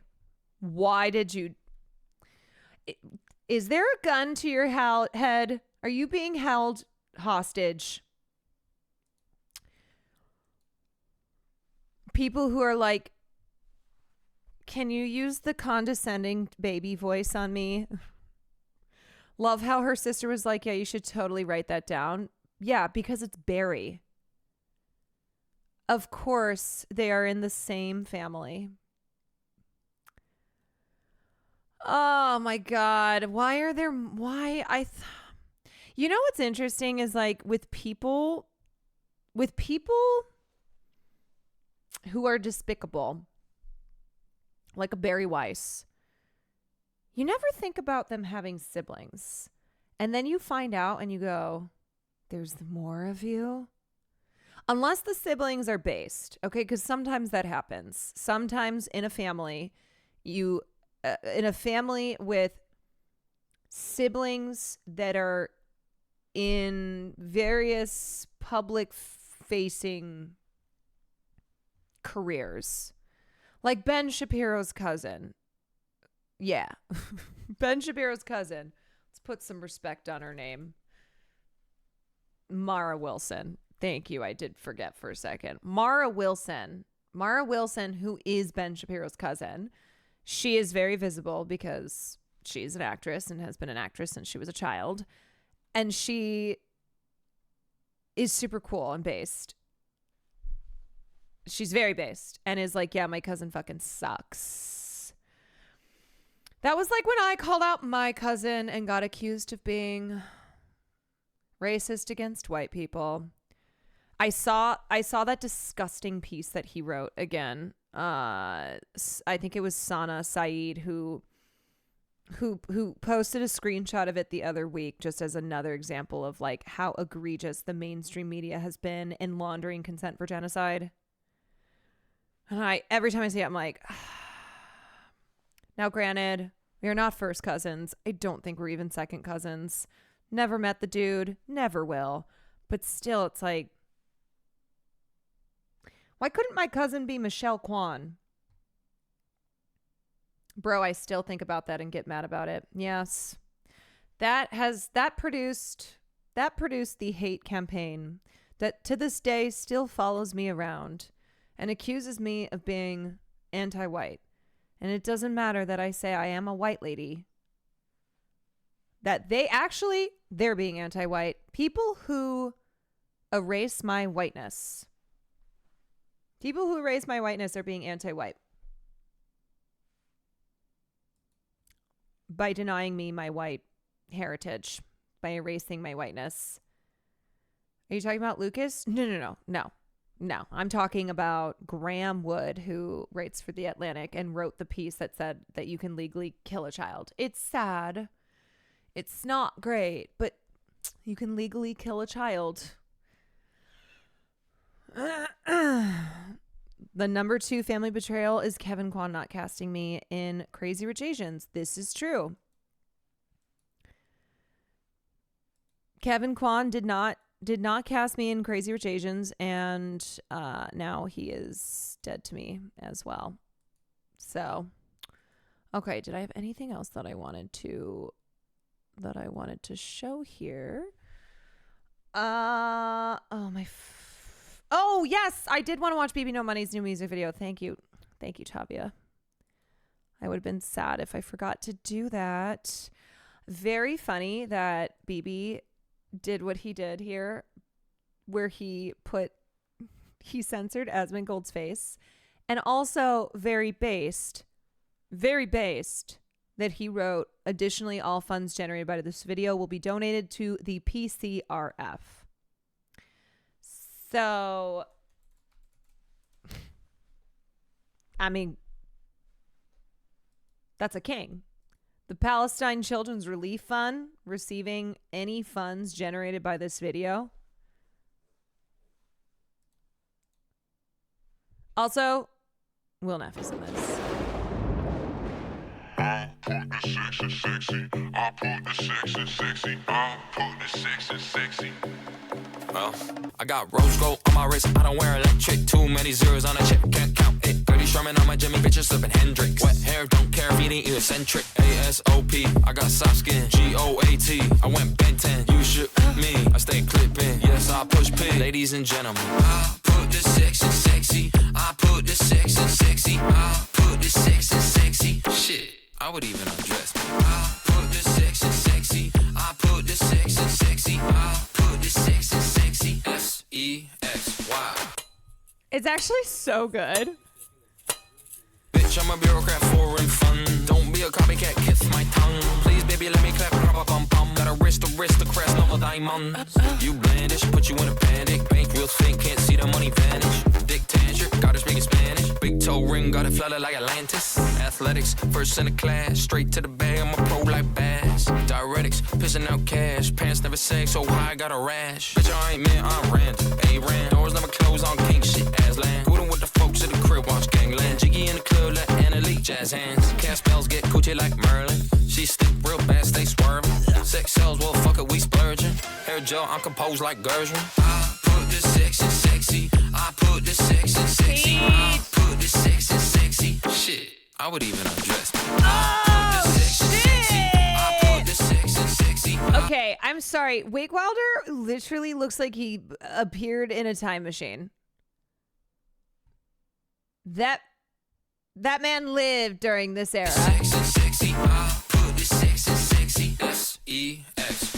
New fabric, stripped out designer. Bitch, I'm out with the bed. Splash. Do antics, mom proud, make Was I there? Always No. 2 steps ahead. Catch up, bitch. Clack game for, yeah, I'm feeling like Birdman. Sweet talk, 2 chicks, got 'em doing handstands. Lights in the crowd, all the way in a grandstand. Stay bricked up like Tamlin. Anchor my dentist proud, he said I'm flossing. Feeling merry, cause I'm popping. Stuff my nephew's Christmas stocking, cause I'm newly rich. I put the sex in sexy. I put the sex in sexy. I put the sex in sexy. Shit, I would even undress me. I put the sex in sexy. I put the sex in sexy. I put the sex in sexy. SEXY.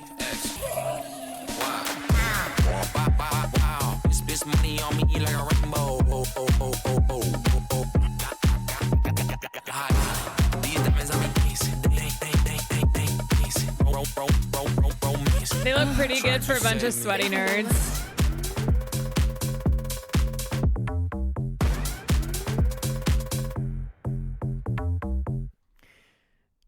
This is great. I do love. And also, let's see, it's at 261,000 views. I don't know how money on YouTube works, but every dollar goes to the PCRF. You know what's like so crazy is under every single OTK member who commented, who was like, "Oh, I'm so excited. Woohoo. Like, this is great. Can't wait for it. I had so much fun." There are so many angry comments being like, "Oh, so you support him censoring Asmongold's face?" Like every single person from OTK who commented to just be like, yay, I'm so glad the video is out. This was so much fun. This was such a blast. Like, oh, so you think that this is good? Oh, interesting. Yeah, you guys, run up the numbers on this. Run up the numbers on this vid. Because it's for a good cause. When did they film this? So long ago. Literally months ago. He censored his face with a murloc, which is well known as an annoying, weak little mob in WoW that just attacks in numbers and is pathetic. Oh, I had no idea what that was. I thought it was like a little lizard, but it's funny because he chose a character from WoW. There's something to that. There's something to him choosing a character from a game that I'm pretty sure was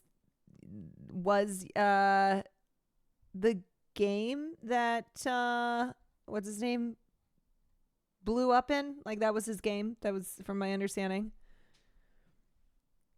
Look up Murloc sounds. Murloc sound.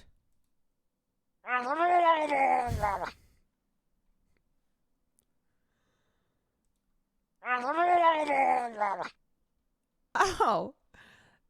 Honestly, that kind of sounds like me when I try to drink water and I choke on it. They're one of the most annoying mobs in WoW. They cry for help and call over more of them when you fight them. So there were layers. There were layers to BB No Money. Bro, you know the other person who I didn't know was so based? I didn't know that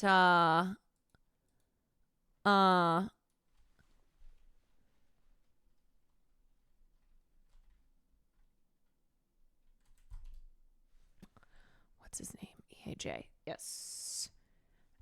EAJ Park, who I think Will also did a music video for.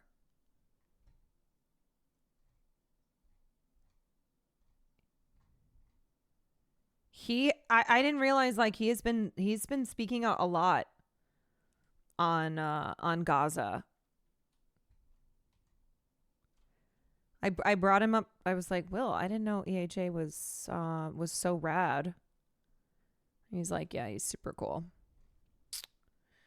Jay was a streamer during COVID. I know him because Will did that music video. But that was my only that was it. So I'm always like really pleasantly surprised to find out that somebody who has a pretty big platform and who I did not previously know to be engaging in any of this type of speech is like he's sharing Middle East Eye videos calling out Israel's genocide. It's so cool BB denounced Mold because he used to be a big fan. Oh, that was another. I saw other comments being like, oh, very rich of BB. What a hypocrite, considering that last year or whatever, he said that Asmongold was his favorite streamer. It's like, oh, you mean people can change? You mean when they receive new information? When someone does something that is objectively awful, that it can change your perspective on them? That you mean you're not locked into feeling a certain way towards anybody forever? This is just Renee all over again.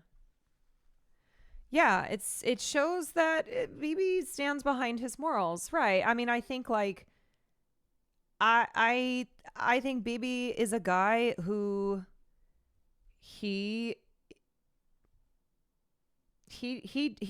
tries his damnedest to stand by what he preaches, you know? He advocates advocates for the trans community all the time. Just saying BB is, well, fine. Formal name BB No Money.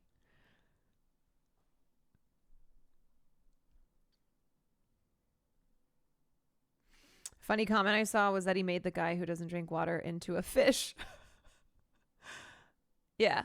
It's almost like he was just a World of Warcraft guy and wasn't on board with bigotry. Right. So here's the thing. When a creator changes, or when anybody changes, you should change your feelings towards them if you are a moral and principled person. So you might have liked someone before when they were doing something else. And then when they start saying the things that Asmongold has said, if you are a principled person, if you want to be morally consistent, then you change your opinion, you know?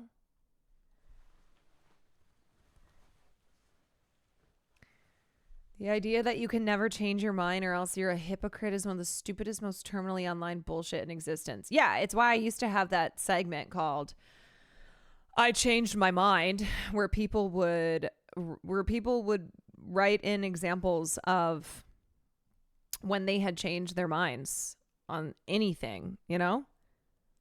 Because there is this pressure to just, if you say I was wrong about something,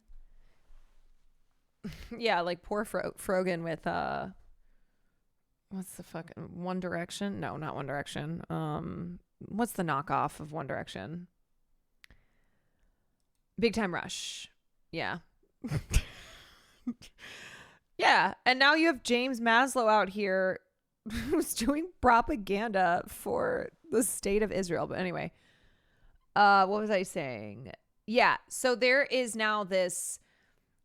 there's this attitude of if you admit that you were wrong about something, if you correct yourself when you are given different information, or if you just change your mind,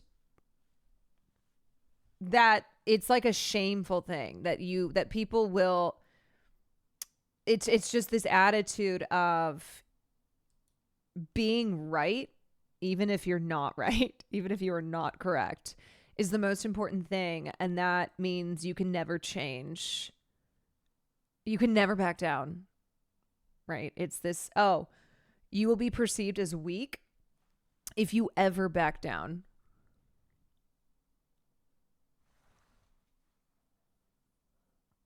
I've seen terrible people become good people, and I've seen good people become terrible people. A slice snapshot of someone isn't their overall chart. They can trend up or down. Yeah.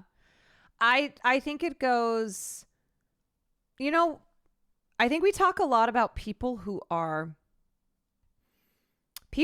previously not horrible, then becoming horrible for whatever reason. I feel as if we don't often talk about things the other way around, where someone who was previously harmful, not a great person, then growing up and recognizing that they were being dumb and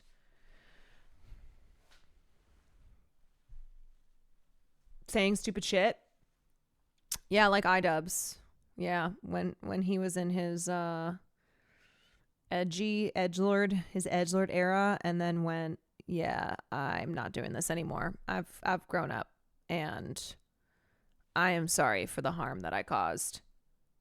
You can't ever say you were wrong because the shitters will always claim to have been right. If you say that you're wrong, then they will use it to invalidate you, to like bully you.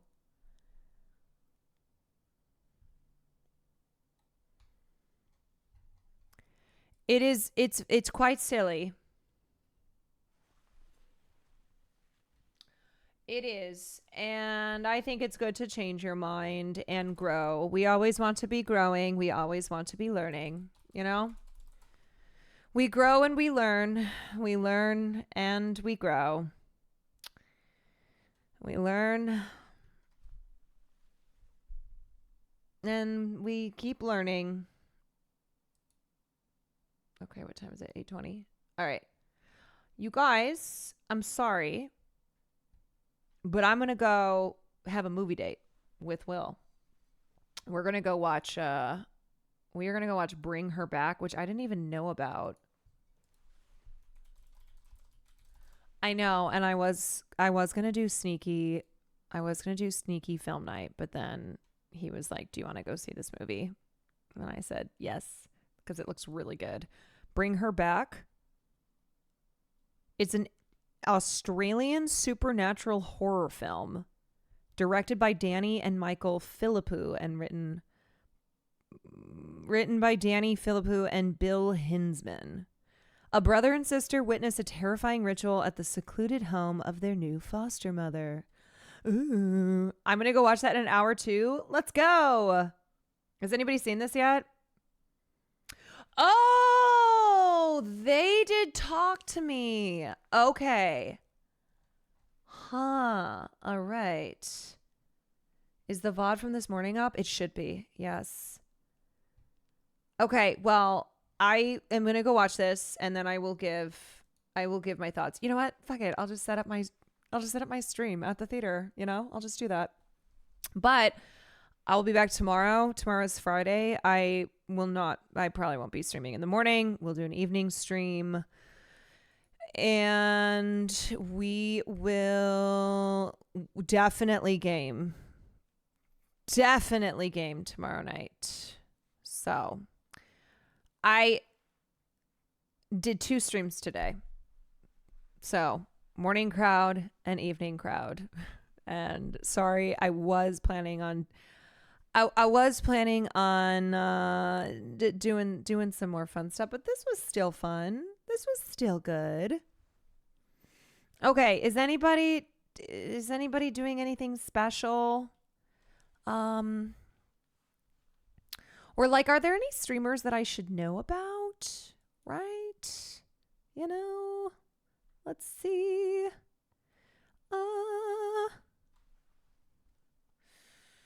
Like maybe someone that I haven't rated. Someone I have not rated. Oh, you know who I don't think I've ever rated? I'm going to raid Rob. I'm going to raid Rob CD. I really like Rob CD.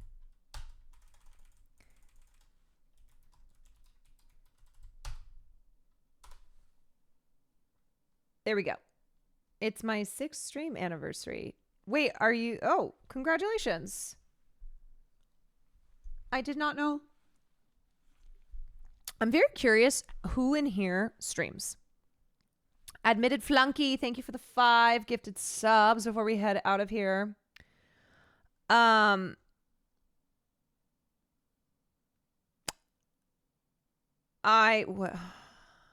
Rarely. Kartik streams.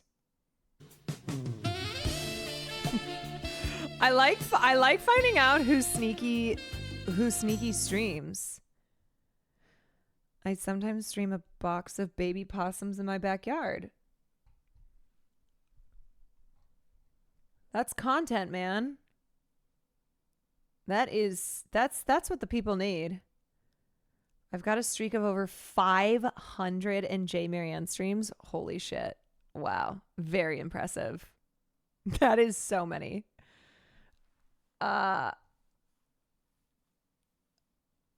Used to, but that shit gives me anxiety. It's not for everyone, Although I will say people who stream do have anxiety.